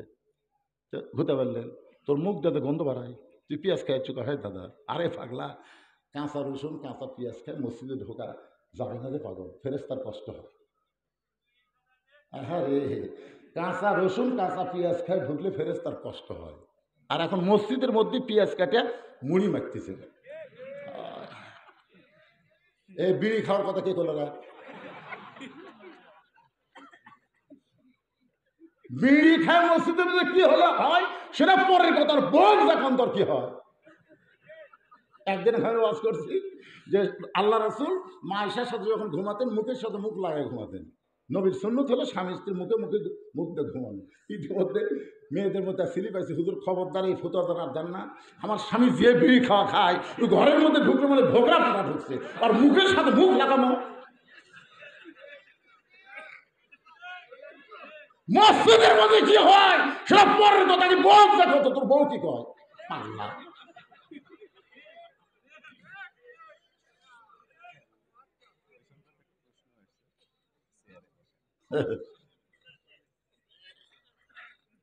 আপনার করে দেখা মনে হচ্ছে না যে রাত এত বাঁচতেছে পারে, কি করবে? মাশাআল্লাহ, আপনারা তো বসে থেকে শুনতেন, এরা যে খাড়া হয়ে শুনতেছে, লড়ে না রে বা না, তোমরা লড়লি আমি মনোবোধ করে দেবো। এ ভাই মুরব্বী মানুষকে ছুটি দেওয়া লাগবে না, এভাবে জাতীয় বসে থাকলে হবি তাই? তাহলে কি বুঝলেন? হ্যাঁ, ওরে বাবা রে, একটু মনোযোগ দিয়ে শুনেন কি বুঝাইতেছে। ওমর ফারুক বললেন, রাখাল তুমি যে মসজিদের মধ্যে ঘুম পাড়বা তার দলিল দাও। আসলে মসজিদের মধ্যে ঘুম পাড়ার কোনো দলিল আছে? আছে, সেটা হলো যখন আপনি এতেকাফ করবেন, এতেকাফের নিয়তে আপনি ঢুকলে মসজিদের মধ্যে ঘুম পাড়তে পারবেন, তাও সাইজ হয়ে ওযু করে ঘুমান লাগবে। আবার ওটার সাথে সাথেই উজু করা লাগবে। আর বিছনার উপরে এই যে পেশাব টেশাব করে না সলবল, ওই বিছনা কি দিয়ে ঘুম পাড়ায়? রেকশন দেয়, হয় রেকশন দেয়। ওই রেকশন ফেকশন যা আছে সেটা পাড়িয়া তার উপর খেতা পাড়া কাম সারা লাগবে। কথা বুঝলেন আমার? ঘর কার? আরো জোরে রাখাল। আজানের গুরুত্ব দিও। 5 ওয়াক্ত নামাজের মধ্যে সবচাইতে গুরুত্বপূর্ণ আজান হলো ফজরের আজান। রাসূল একদিন বললেন, বেলাল তুমি আজান দিলে আমরা ঘুম থেকে চেতন পাই, কিন্তু তুমি ঘুম থেকে চেতন পাও, কে তোমার আজান শুনে? বেলাল বলে, রাসূলুল্লাহ আপনি জানার পরেও যখন জানতে চান তাহলে শোনেন। আজান হলো আল্লাহর আহ্বান। কোন মুয়াজ্জিন যখন ঘুমায় যায়, ফজরের সময় আল্লাহ তার কানে কানে আজান দিয়া তার চেতন করে দেয়। আপনাদের এলাকার মসজিদের মুয়াজ্জিনকে আপনাকে ডাকা লেগেছে? আসসালাতু খায়রুম মিনান নাওম। ফজরের আজানে মুয়াজ্জিন সাহেব 2 বার এই শব্দটা বলে, ঘুম থেকে নামাজ অতি উত্তম। অথচ আজান শোনার পরে আমরা মুরব্বী গুলা চেতন পাই, আর এই জুয়ান তাগড়া গুলা হায় হায় রে, আগে ছিল 3.5 হাত, আজান শুরু হচ্ছে আস্তে আস্তে ছোট হচ্ছে, আস্তে আস্তে 2.5 হাত। ল্যাব দিছে মাথার উপর, এখন পাও যে বার হই, পাও টাইনা বুকের কাছে। আপনি বাইরে থেকে মনে করবেন চাউলের বস্তা ঢেকা থেকে, ফের মাথাও নাই পাও নাই, গেল কোথায় রে? আস্তে আস্তে ভিতরে ঢুকে খালি ল্যাপ টান দেন, দেখেন ল্যাপের ভিতর আর সাইজ আর সাইড থেকে সকালবেলা কুত্তার সাইজ একই সাইজ। ফজরের নামাজ বাদ দিয়ে ঘুম পাড়ে যারা, কুত্তার আমল করে তারা। রে যুবকেরা, ফজরের আজানটা অত্যন্ত গুরুত্বপূর্ণ। ওমর ফারুক বলে, রাখাল ভাই আজানের গুরুত্ব দিও। এতদিন রাখাল নামাজ পড়ছে বারান্দায়, কিন্তু আজকে নামাজ পড়বে সামনে কাতারে। জোরে বলেন কোন কাতারে? যেই মাত্র মুয়াজ্জিন আজান দিয়েছে সঙ্গে সঙ্গে রাখাল একদম মসজিদের দরজা ব্রেক হয়ে গেছে। কারণ মসজিদের মধ্যে ইচ্ছা মতো ঢোকা যাবে না, ঢোকার সময় ডান পা, ধরে কোন কোন। আচ্ছা, কেউ যদি বাম পায়ে ঢোকে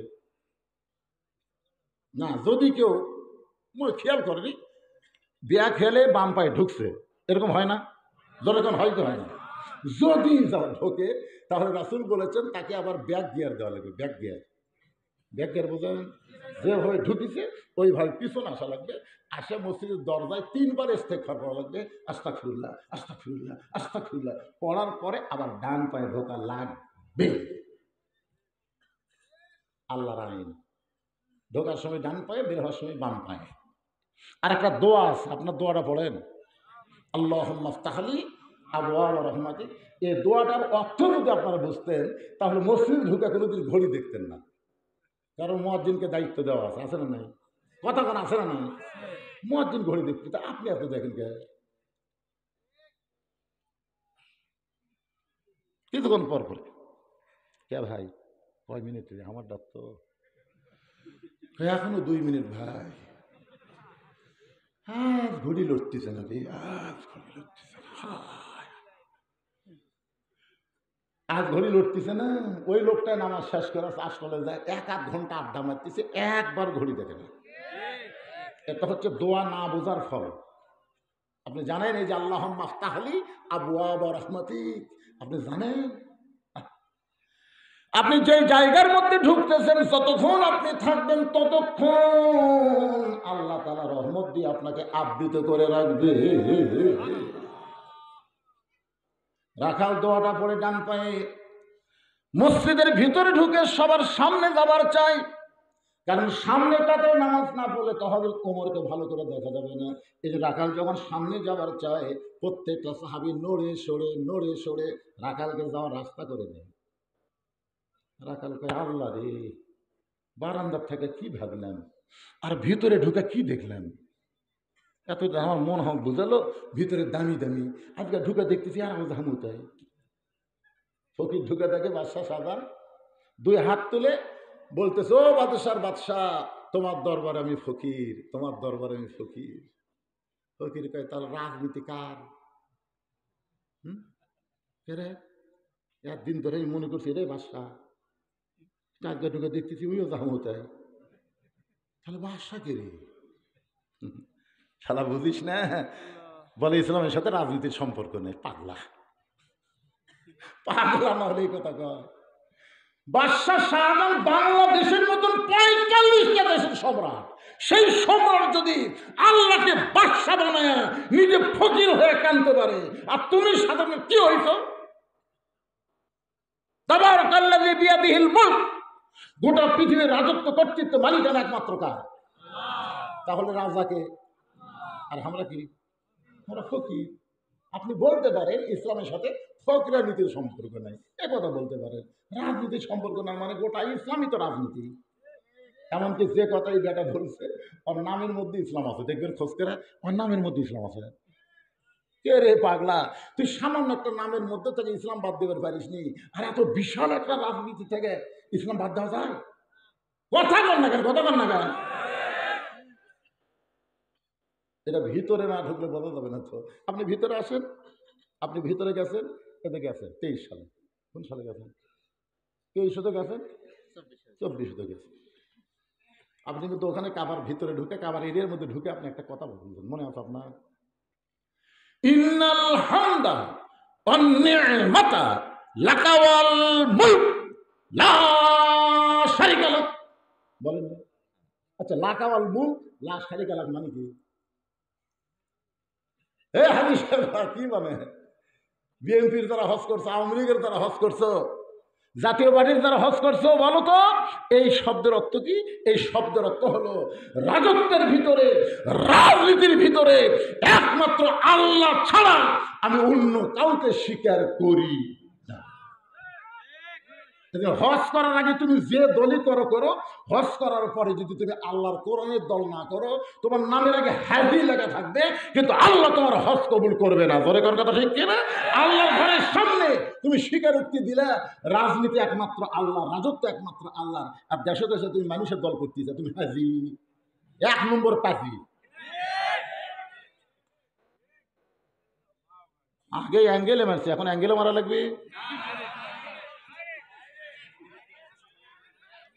অ্যাঙ্গেলের দিন শেষ, ডাইরেক্টের বাংলাদেশ। ধরে কথা ঠিক না? আমি তো আমার বাবার কথা বলতেছি, প্রত্যেকটা হাজির আপনার হজ করেননি, তারা বুঝতে পারতেছে না, এ ভাই আমার বুঝছে। হায় হায়, লাকাওয়াল মুলক লা শারিকা লাক ইন্নাল হামদা ওয়ান নি'মাতা লাকাওয়াল মুলক। ওরে বাবা রে, মুখত ফেনটা তুলিছে। আর দেশে দেশে মানুষের আইন মানতেছে। মানুষের তো, আপনি মানুষের আইন মানতে পারেন ঘৃণা করে, আল্লাহর আইন প্রতিষ্ঠা করার নিয়তে। জোরে কোন কথা ঠিক কিনা? রাসূল বলেছেন, মান সাল্লাল্লাহু তাআলা আশ-শাহাদাতা বিসিদকিন বাল্লাগাহুল্লাহু মানাজিলা শুহাদা ওয়া মাতা আলা ফিরাশিহি। কোরআনকে বিজয় করার নিয়তে আল্লাহর রাস্তায় শহীদের তামান্না নিয়ে ইসলামী আন্দোলন যারা করে, আল্লাহ বলেছেন ওয়া মাতা আলা ফিরাশিহি, সে যদি নিজের বিছানায় মৃত্যুবরণ করে, বাল্লাগাহুল্লাহু মানাজিলা শুহাদা, হাসরের ময়দানে আল্লাহ তাকে শহীদদের কাতারে দাঁড় করায়া দিবে। আপনি নিয়ত করেন মানুষের আইন মানবো না, আগামীতে আল্লাহর কোরআন অনুযায়ী চলবো, সব জায়গা হলো শেষ, আগামীতে দেখবো কোরআনের বাংলাদেশ। জোরে কথা ঠিক না? এই নিয়ত কি করা যায় না? মাশাআল্লাহ, খালি নিয়তটা করেন, ইন্নামাল আমালু বিন্নিয়াত। রাখাল যাইতে যাইতে একেবারে সামনে কাতারে, একেবারে সামনে কাতারে যে মেহরাব বরাবর ফজরের 2 রাকাত সুন্নত নামাজ পড়ছে। ফজরের আগে কিন্তু 2 রাকাত সুন্নত আছে না নাই? রাখাল 2 রাকাত সুন্নত নামাজ পড়ে চুপটি করে বসে গেছে। এমন সময় একজন সাহাবী মসজিদের মধ্যে ঢুকে দেখে জায়গা দখল। ওই সাহাবীর নাম হলো ওসমান গনি। ওসমান গনি কয়েকের আমার জায়গা কে বসে আছে? এখন আপনার বন্ধু, মসজিদে শুধু একজনের জায়গা নির্দিষ্ট, তিনি হচ্ছেন ইমাম। ইমামের জায়গা সহজে কেউ যাওয়ার পারবি? যদি সরকারি দল করে তাও পারবি না। পারবি? একদিন ইমামের মায়ের অসুখ, ইমাম তো মাকে নিয়ে হাসপাতাল চলে গেছে। এখন আওয়ামী লীগ, বিএনপি, জাতীয় পার্টি, জামাত, সব দলের কিছু কিছু লোক নামাজের জন্য ঢুকছে। ঢুকে খালি হুজুর খুঁজতেছে, কিরে নামাজের সময় হলো রে, নামাজকে পড়াই যাবে। তখন জামাতের লোক তো নরম লোক, আওয়ামী লীগের নেতার যে বলতেছে ভাই আপনি সামনে যান,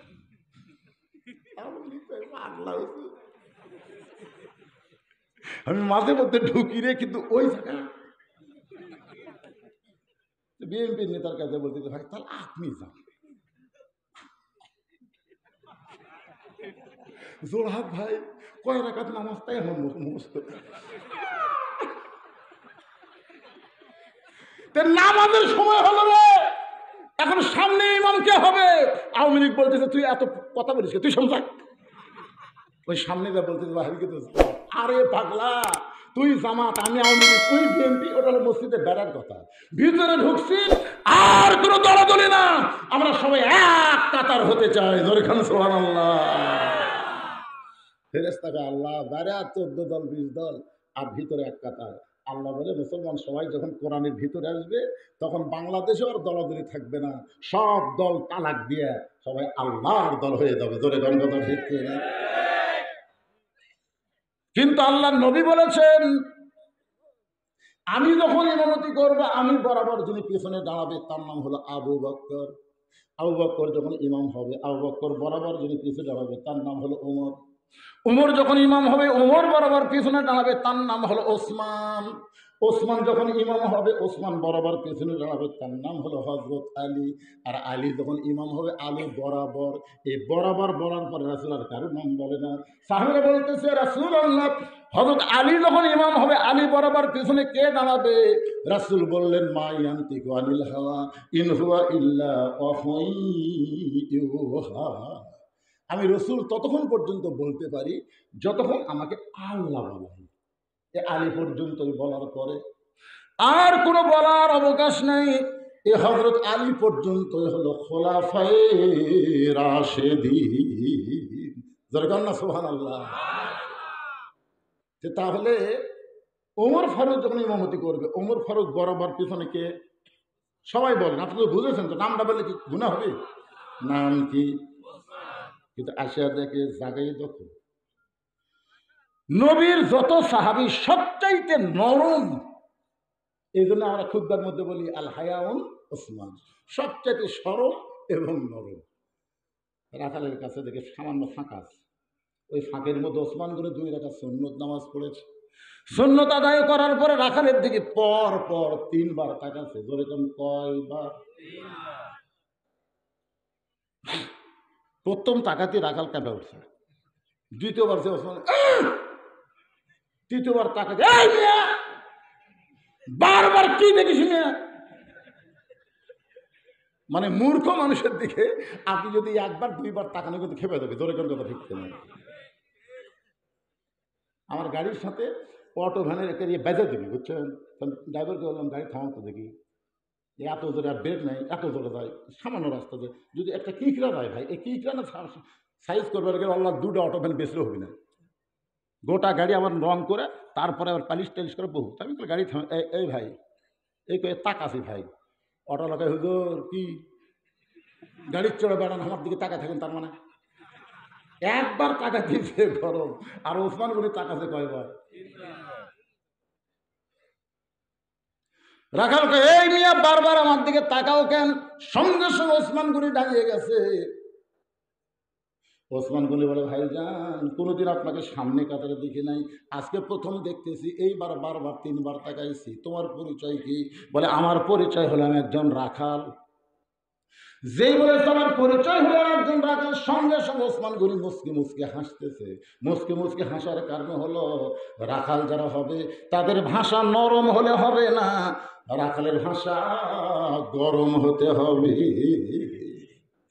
আপনি যদি গরু ছাগল চড়াবার চান, যদি আপনার গরু পরে আবাদের দিকে যায়, ঘাস দিয়ে আবাদ খাবার খাচ্ছে, তখন যদি আপনি বলেন বাবা গরু ওদিকে যাস না বাবা, ওদিকে আবাদ আছে, এরকম নরম করে বললে গরু শুনবি?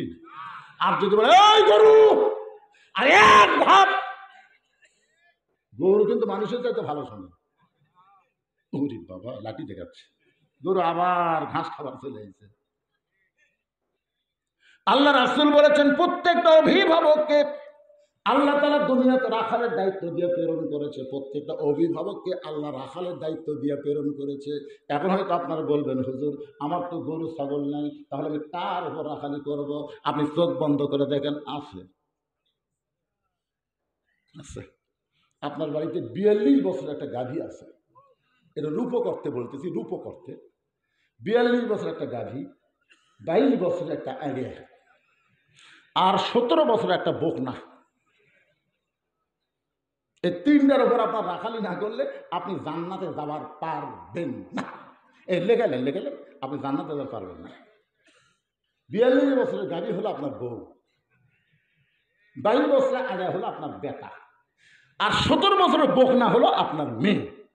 এখন আপনি বলেন যে আপনার বইয়ের উপর আপনার রাখালি করার দরকার আছে না নাই? আপনি জোহর নামাজ পড়ে বাড়ি যাচ্ছেন, আসা মাত্র বউ ৩ তরকারি গরম ভাত আপনার সামনে দিছে, মাছ, দেশি মুরগি, গরুর গোস্ত, আপনি ৩ তরকারি দিকে আল্লাহুম্মা বারিক লানা ফিমা রাযাকতানা ওয়া কিনা আযাবান নার দোয়া পড়ে বিসমিল্লাহকে কেবল মুখত দিবার চাচ্ছে, ইতিমধ্যে বিবেক বলতেছে কো আনফুসাকুম ওয়া আহলিকুম নার। তুই একলা নামাজ পড়ে এসে বিসমিল্লাহকে ভাত খাচ্ছে,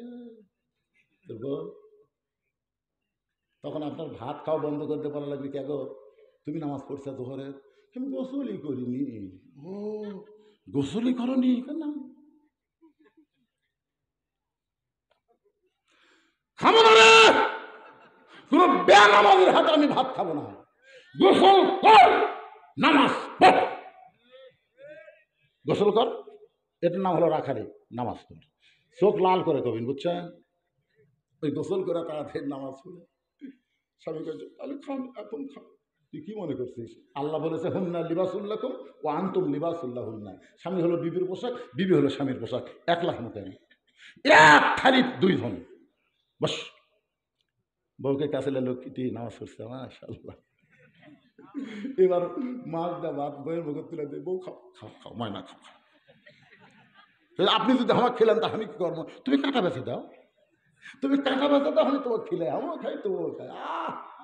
কত সুন্দর কথা আল্লাহ বলেছেন, হুন্না লিবাসুল্লাকুম ওয়া আনতুম লিবাসুল্লাহুন্না। স্বামী হলো বিবির পোশাক, বিবি হলো স্বামীর পোশাক। দরকারে এক বালিশে থাকবেন, এক কম্বলের মধ্যে থাকবেন, এক থালি 2 জন খাবেন, একসাথে নামাজ পড়বেন। জোরে কোন কথা ঠিক কিনা? আপনি পড়বেন মসজিদে, বউ পড়বে বাড়িতে। এশার নামাজ পড়ে এসে কেবল পাও দিচ্ছেন বাড়ি কেড়ে, হরি হরি হরি হরি লোলো লোলো লোলো করে। মসজিদে আল্লাহু আকবার করে নামাজ পড়লাম, আর আমার বাড়ি হরি হরি লোলো লোলো, তার মানে বাড়ি ঢুকে দেখেন আপনার গাভী। ও বাবা রে, ওই বাংলাদেশের এক চ্যানেলও দেখে না, ওইখানে ভারতের জি বাংলা স্টার জলসা। আপনি আস্তে করে বসে রিমোট কন্ট্রোল দিয়ে টিভি বন্ধ করে রাখালি শুরু করবেন।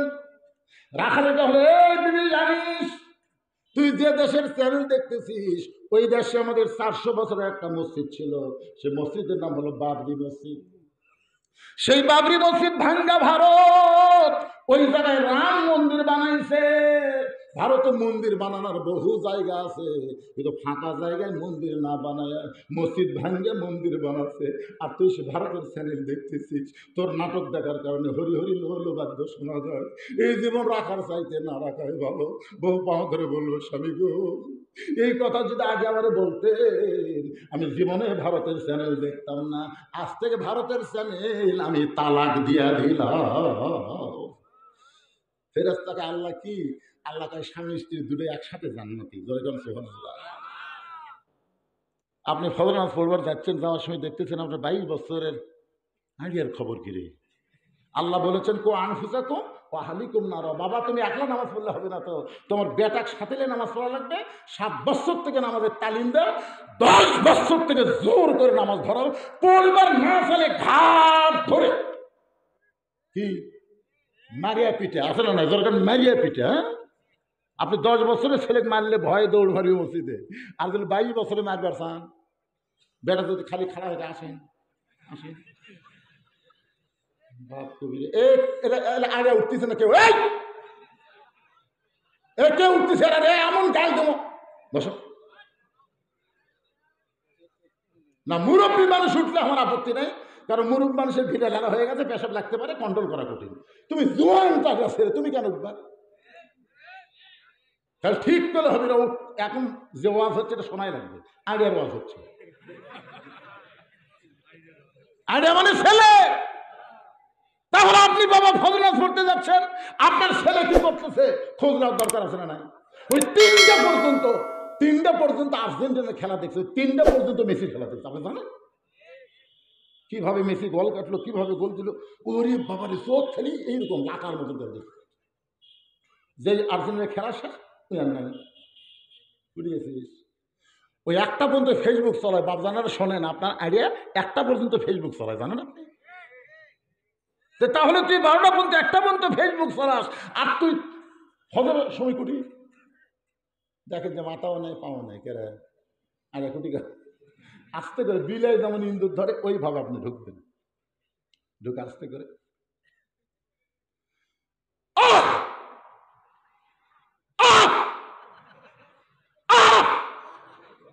বেটা কবি আপনি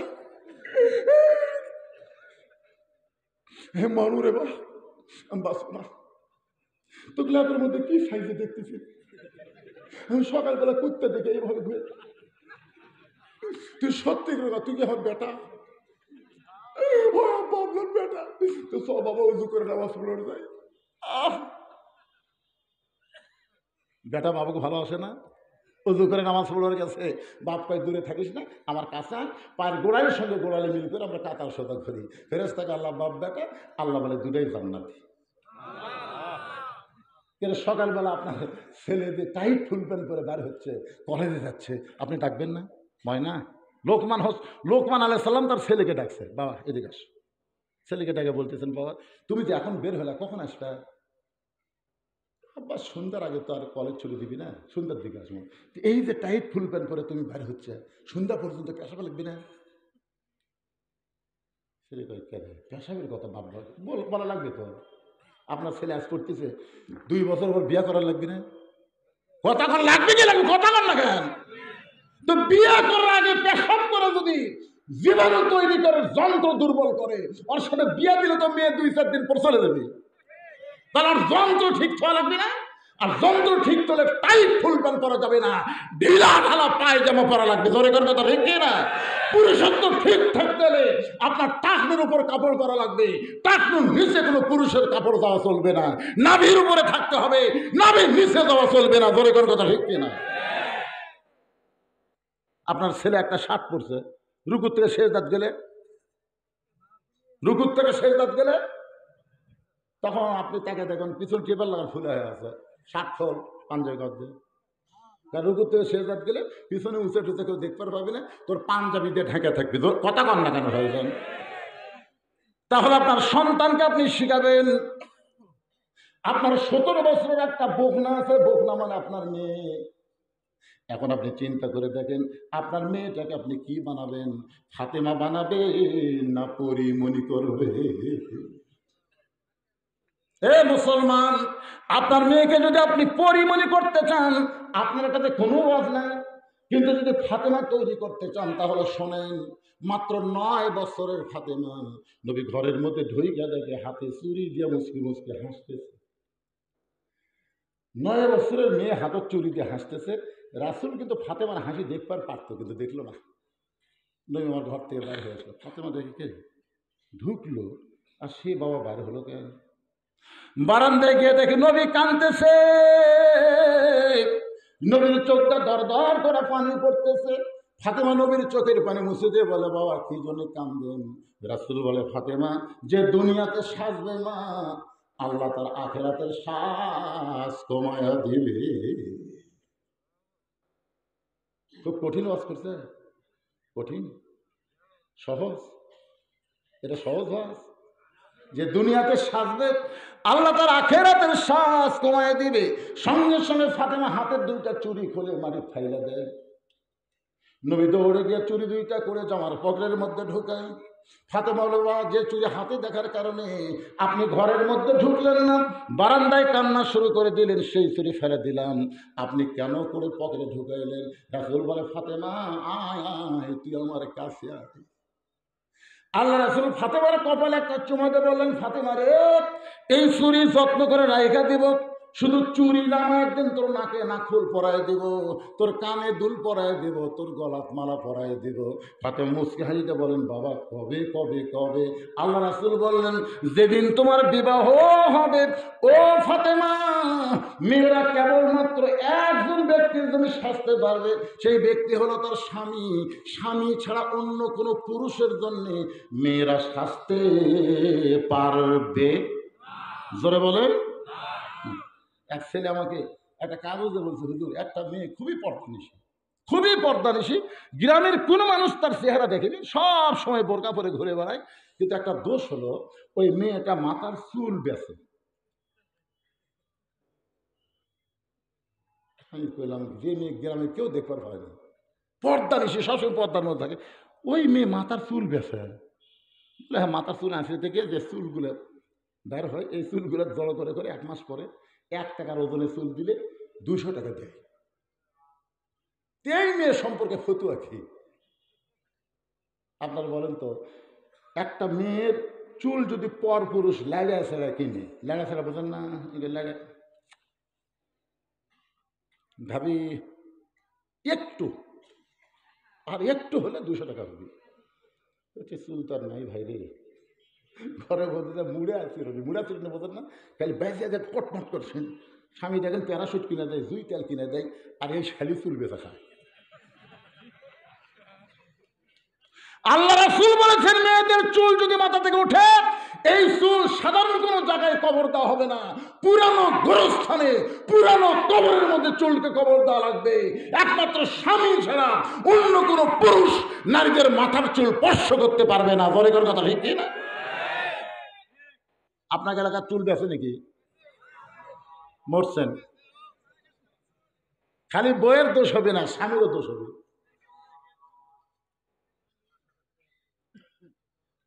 আমার মায়েরা যারা পর্দার অন্তরে বসে আছেন না, একটু মনোযোগ দিয়ে শুনবেন। আপনাদের কিছু কথা বললাম, মনে কষ্ট নিয়েন না। এবার চলে আসে আমরা ওসমানের কাছে। মনে আছে না? ভুলে গেছেন? ওসমান করে আস্তে করে বসে বলতে, ভাইজান কোনোদিন তোমাকে সামনে কাতারে দেখি নাই, আজকে প্রথম দেখতেছি। ভাইজান কি জন্য? রাখাল বলতেছি, আমি বারান্দার নামাজ পড়ি তো, আমি সামনে আসি না ভাই, সামনে আসলে বিরক্ত। সামনে যারা নামাজ পড়ে তারা ইচ্ছা মতো বের হওয়া পারে না। এই কথা কর না কেন? সামনে যারা নামাজ পড়ে আর ইচ্ছা মতো বের হওয়া পারে, বের হবার নীতি দেখে পিছনে একজন আমার খাড়া হচ্ছে রে। এই জন্য কতগুলো চালাক দেখবেন আসবে আগে, কিন্তু মসজিদের বারান্দার নামাজ পড়ে। সালাম ফিরালে এখন তার মোনাজাত লাগে না, মোনাজাত তার লাগে না। আপনার এখানে লাগিয়ে কে লাগে না? আমাকে এলাকাটা লাগেই না। কে জানে শুনেছে মোনাজাত বেদাত। ওরে বাবা, ইসলামকে যত শর্টকাট করবি ততই তো শান্তি। আর মোনাজাত করে না, ভর করে বার হয়ে যায়। তো বারান্দায় নামাজ পড়ি, আজকে সামনে কাতারে দেখার জন্য আইছি।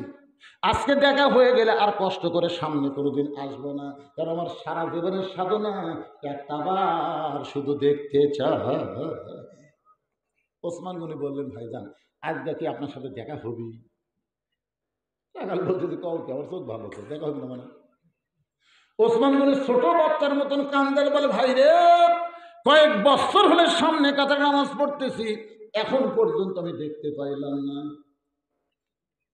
রাখালকে কি করলেন? ওসমান গনি বলতে, ভাই কয়েক বছর হলে সামনে নামাজ পড়ি রে, এখন পর্যন্ত আমার দেখার ভাগ্য হলো না। রাখাল বলে, আমাদের ভালো করে তাকান তো দেখি। ওসমান গনি তাকাইছে, রাখালকে চোখের মুনি তো ঠিকই আছে, দেখি। এই তুমি লোক দেখি, আমি দেখবার পাই তো, তো দেখবার পান, কয়েক বছর হলে পড়েন, এখন কিন্তু দেখেন না, তার মানে? রাখাল দেখতে এসে হযরত ওমরকে, আর ওসমান গনি দেখতে চায় নামাজের মালিক আল্লাহকে। সাহাবী বললেন, হুজুর আপনি আল্লাহর কাছে গেলেন, আল্লাহর সাথে আপনার দেখা হলো, আপনি মেরাজ করলেন। হুজুর আসলে আপনি কত বড় ভাগ্যবান। পাগলারা শোন শোন কি হুজুর, আর আমার দেখা হচ্ছে একবার, আর উম্মতেরা দৈনিক দেখবে 5 বার। আসসালাতু মিরাজুল মুমিনিন, বুখারী শরীফের হাদিস। ইহসান পড়েন, আনতা আবুদুল্লাহ কান্নাকা তারাহু ফাইন লাম তাকুন তারাহু ফাইন্নাহু ইয়ারাকা। আল্লাহ নবী বলেন, কোন বান্দা যখন নামাজের মধ্যে ঢুকে যাবে, ওই বান্দা তখন নামাজের মালিক আল্লাহকে দেখতে পাবে। আল্লাহ যদি দেখা না হয়, আল্লাহ তাকে দেখতেছে, এই বিশ্বাস তার কলিজার মধ্যে থাকবে। ওসমান গনি দেখতে চায় কাকে? আর রাখাল দেখতে চাইছে হতমুখ। রাখাল বলতে, ভাই একটা কাম করেন, আপনি আমার হাত ধরেন, আপনি আমার হাত ধরেন, আমি নিজেও দেখব এবং আপনাকেও দেখায় দেব। সঙ্গে সঙ্গে ওসমান গনির সামনে আল্লাহর কোরআন এসেছে। সুবহানাল্লাহ বলেন। আল্লাহর কোরআন বলতেছে, ইয়া আইয়ুহাল্লাযীনা আমানুত্তাকুল্লাহা ওয়া কুনু মা'আস সাদিকিন। রে ইমানদার বান্দারা, আল্লাহর ভয় যদি কলিজার মধ্যে রাখতে চায়, তাহলে সত্যবাদীর সাথী হবে। ওসমান গনি বলতেছে, আল্লাহ আমার যোগ্যতায় আমি তোমাকে দেখবার পাইনি, কিন্তু আজকে এমন একটা ভাই পাইছি যে নিজেও দেখবে, আমাকেও দেখায় দেবে। ওসমান গনি বড় বিশ্বাস নিয়ে রাখালের হাতটা ধরে বসে আছে। কিছুক্ষণ পরে নামাজের জামাত যখন হবে, এমন সময় মুয়াজ্জিন আকামত শুরু করছে। আকামত বোঝেন তো? আকামতের মধ্যে কিন্তু দুটো শব্দ আছে, কত কামাতিস সালাহ। এই কত কামাতিস সালাহ শব্দ শোনার পরেও যারা চেয়ারত বসে থাকতি, এখানে নামাজ হবে না। যদি বলে হুজুর অসুস্থ, তো অসুস্থ মানুষকে কি আপনি শান করে লিয়াচ্ছেন, না আমি হেঁটে হেঁটে আসছে? কথা কন না, তুমি কি হেঁটে আসছে না ওদের মরা মরলে যে কি কয় ওরা, খাটমিট করো, খাটমিট করে লিয়াচ্ছেন? তো হেঁটে হেঁটে তো ধসে পারে, তো দাঁড়াবার পারে না কেন? শোনেন শোনেন, তুমি দাঁড়াবার কেন পারে না? কোরআনের যে নামাজের মধ্যে যে 13টা ফরজ আছে, কয়টা ফরজ? ভিতরে বাহিরে কয় ফরজ? আরো জোরে জোরসে বলো। তার মধ্যে একটা ফরজ হলো দাঁড়িয়ে নামাজ পড়া। আল্লাহ কোরআনে বলেছেন, কুমু লিল্লাহি কানিতিন, আনুগত্যের জন্য আল্লাহর জন্য দাঁড়াও। এ কথা কার? আরো জোরে বলেন কার? তো বসে আছো কেন? মসজিদে কি দিন আইসা? মসজিদে আসার কারণ হলো আমরা 27 গুণ সওয়াব বেশি পাবো। কথা কন না কেন? আচ্ছা 27 গুণ সওয়াব কি একলা একলা না জামাত? জামাতে যখন দাঁড়াবেন তখন কি হেঁটাংসা করে দাঁড়াবেন না কাতার সোজা করে দাঁড়াবেন? আমরা গ্রামের মানুষ কত বুঝতে পারিনি দেখে এখন একটা কাতার করছি, করি না ভাই? কাতার করে দিয়েছি, কালো হোক লাল হোক কাতার। সাহাবেরা বলেন, হুজুর আমরা কাতার সোজা করার সময় কিভাবে করব? রাসূল বলেন, পায়ের গোড়ালির সঙ্গে গোড়ালি তোমরা মিল করে দাঁড়াবে। যে লোকটা চেয়ারে বসে নামাজ শুরু করতেছে, আর পায়ের গোড়ালি গুটি। তাহলে আপনারা বলেন যে একটা কাতারের মধ্যে একজন লোক যদি হেঁটা উঁচু করে দাঁড়ায়, গোটা কাতারের সওয়াব আল্লাহ বাতিল করে দেয়। তার নামাজ হতে পারে, কিন্তু 27 গুণ সওয়াব থেকে সে বঞ্চিত হয়ে যাবে। এখন একটা চেয়ারের জন্য আপনি 27 গুণ সওয়াব থেকে বঞ্চিত হবেন। তাহলে আপনার করণীয় কি? আপনার 3 জন, কয়জন? 3 জন চেয়ারের পাও ধরে অকশান করে তুলবেন। হ্যাঁ, ওই জন্য কষ্ট না পায়। 3 জন তুলে গোটা চেয়ার বারান্দা থুয়ে আসবি, চেয়ার সহ বারান্দা থাকবি, কারণ নামাজের সওয়াবের ক্ষতি করতে পারবি না। ধরে কোন কথা ঠিক কিনা? এখন আপনারা বলবেন, হুজুর আমার মাজা ভেঙে গেছে, পাও ভেঙে গেছে, আমি জামাতের নামাজ পড়তে চাই। আরে পাগলা, সবার জন্য জামাত না, সবার জন্য জামাত না। আল্লাহ কোরআনে বলেছে, লা ইকাল্লিফুল্লাহু নাফসান ইল্লা উসাহা। তোমার কষ্ট হবে এমন কিছু আমি আল্লাহ চাপায় দেই নাই। 60 বছর চাকরি করছো, এখন বসে থাকা পেনশন খাও। জোরে কোন কথা ঠিক কিনা? তুমি সরকারি চাকরি করেছো 60 বছর, তোমাকে চাকরি করা লাগবে না, বসা থাকে, সরকার তোমাকে পেনশন দিবে। তুমি যদি 60 বছর পর্যন্ত যৌবন থেকে নামাজ ধরো, বুড়া বয়সে তোমার জামাত লাগবে না। যেখানে যেভাবে নামাজ পড়ো, আল্লাহ পেনশনের সওয়াব তোমাকে দিয়ে দিবে। ধরে কোন কথা ঠিক কিনা? যৌবন কালে তুমি শয়তান দিয়ে, আমার ধারে একজন এরকম হাঁটুর উপর লোক দিয়ে একবার তোলা লাগবে, আশহাদু আল্লাহ ইলাহা ইল্লাল্লাহ। নামাজ শেষ করে বললাম, কে ভাই এটা কি? হুজুর যৌবন কালে হারমোনি বাজছি, তো এই সমানত হাত করলেই খামার লোক। জুয়ান কালে হারমোনি টিপতেছে, এখন মসজিদে এসে হাঁটু টিপতেছে। চিন্তা করে দেখেন। এই জন্য 7 বছর থেকে তালিম দেওয়া লাগবে, 10 বছর থেকে নামাজ ধরা লাগবে। ওই বুড়া বয়সে নামাজ ধরে তুমি আবার জামাতের সওয়াব কমাচ্ছ। ঠিক ঠিক না? সিয়ার মসজিদের মধ্যে থাকলে ওই মসজিদ কমিটিকে আল্লাহ আগে ধরবি, আর কমিটির সভাপতি যে সিয়ার পড়ে তা ধরবি কাজ এক সভাপতি বাদ দিয়ে জুয়ান একটা সভাপতি বানার লাগবে। কথা কন না কেন ভাইসান? আল্লাহর বান্দার একটু মনোযোগ দর্শনবেন যে মুয়াজ্জিন আকাশ শুরু করেছে, এমন সময় মেহরাবের মধ্যে হযরত উমর ঢুকছে। ওসমান গনি রাখালের হাত ধরে আছে, মনে আছে ভুলে গেছেন? রাখালের হাত ধরে আছে, আর উমর ফারুক মেহরাবের মধ্যে ঢুকছে। রাখাল খালি দেখতেছে,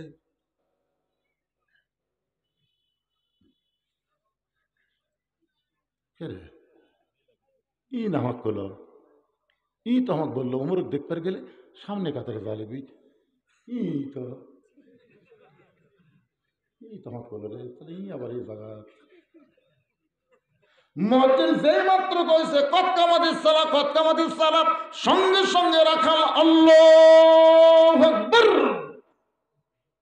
ওসমান গনি হাত ছাড়া দিছে, হাত ছাড়া দিয়ে বলতে যে কেরে ভাই, ইমাম সাহেব ভুল করলে মানুষ লোকমা দেয়, আর এখন পর্যন্ত মুয়াজ্জিনের আকামতি শেষ হয় নাই, তবে আল্লাহু আকবার লোকমা দেওয়ার কারণ কি? রাখাল বলতেছে এই জন্যই তো তুই কানা, দেখবার আসে তুই দেখবার পাস না, এই জন্যই তো তুই কানা, দেখতে আসে তুই দেখতে পাস না, আমি কি জন্য লোকমা দিলাম মিয়া তুই জানিস না। সঙ্গে সঙ্গে দ্বিতীয় কাতার থেকে একজন সাহাবী দৌড়ে এসে রাখালে হাতটা হ্যাঁচকাতে ধরে বলে, পাগল, তোকে আজকে সামনে দেখি আমার গন্ডগোল মনে হয়েছে।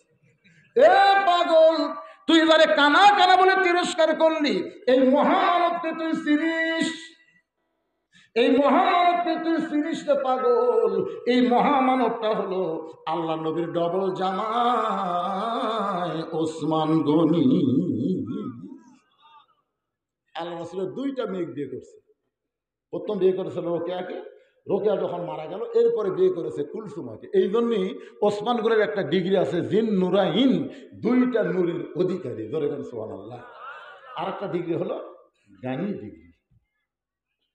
আল্লাহ রাসূল একদিন বলল, ওসমান, আল্লাহ তোমাকে কত সম্পদ দিছে, তুমি কি সম্পদের হিসাব দিবার পারবা? ওসমান গনি বলতেছি, ইয়া রাসূলুল্লাহ, কত সম্পদ দিছে এখনের হিসাব দিবার না পারলেও আমার সম্পদগুলো যে গুদামের মধ্যে রাখি, এই গুদামের তালার চাবি টানতে আমার একটা উট হিমশিম খায়। কি টানতে? তালা না, তালা না, চাবি, চাবি। আপনার চাবি কোন ছড়া নেই কোন, ওই তালা লাগানোর পর যেটা লাগে, এই চাবি টানতে একটা উট হিমশিম খায়। আল্লাহ রাসূল বলে, ওসমান, আল্লাহ যদি এই সমস্ত সম্পদ তোমার কাছে ফেরত চাই, তুমি কি দিবা? কি এই সব সম্পদ তোমার কে দিছে? আল্লাহ। ধরেন কে দিছে? এখন আল্লাহ যদি তোমার সমস্ত সম্পদ ফেরত চায়, তুমি কি দিবা? লিয়াবলুয়াকুম আইয়ুকুম আহসানু আমালা, সুন্দর আমলের পরীক্ষা করার জন্য রাসূল বলেছেন। এমন সময় ওসমান গনি ওই উট টেনে এনে রশি সহ নবীর হাতে দিয়া দিলেন। নবী ওসমান বলে, হুজুর, শুধু গুদাম নয়, গুদামের সম্পদ নয়, ওই গুদামে যত তালা লাগানো চাবি সহ উটটাই আমি আল্লাহকে দিয়া দিলাম। রাসূল কয়, ওসমান, তাহলে তোমার জন্য কি রাখলে? ওসমান গনি বলতে, হুজুর, আমার এই যে বুক দেখতেছেন, বুকের ডান পাশে আল্লাহ আর মুহাম্মদ রাসূলুল্লাহর বাম পাশে। আল্লাহ নবী যদি থাকে তার আর দুনিয়ার কোনো সম্পদ লাগে? সঙ্গে সঙ্গে নবী আসমানের দিকে তাকায়, আল্লাহ চাহিদা মাত্র ওসমান তার বাহককে ফেরত দিল। এখন তুমি ওসমানকে কি দিবা? আল্লাহ বলে, গোল্ডেন A+ পাওয়ার কারণে আমি আমার জ্ঞানী ডিগ্রি ওসমানকে দিয়া দিলাম। রাখাল থরথর করে কাঁপতেছে। এই জন্যই বারান্দায় নামাজ পড়ি, এই জন্যই মসজিদের ভিতরে ঢোকার সাহস পাই না, এই জন্যই বারান্দায় নামাজ পড়ি, মসজিদের ভিতরে ঢুকি না। মসজিদের মধ্যে দামি দামি সাহাবের মধ্যে আমি সাধারণ রাখাল কেমনে ঢুকি ভাই? কিন্তু ওই পথিক আমার সর্বনাশ করছে। ওমর ফারুকের দিকে আঙ্গুল তুলে বলতেছে, ওই পথিক আমার সর্বনাশ করেছে। ওই পথিক আমারে কইছে, ওমরকে যদি দেখবার চাও তাহলে সামনে কাতারে গিয়ে দেখবা, মেহরাবের মধ্যে যেই মানুষটা ইমামতি করবে সেই মানুষটি হলেন হযরত ওমর। আমার সারা জীবনের সাধনা একটা বার আমি হযরত ওমরকে দেখতে চাই, কিন্তু ওমরকে দেখতে এসে ওই প্রতীককেই যদি আমি সেখানে দেখতে পাই, এখন তোমরাই বলো লোকমা দেওয়া ছাড়া তোমার উপায় নাই, আমি আল্লাহ আকবার লোকমা দিয়ে ওই প্রতীককে ওখান থেকে খেদায় দিব।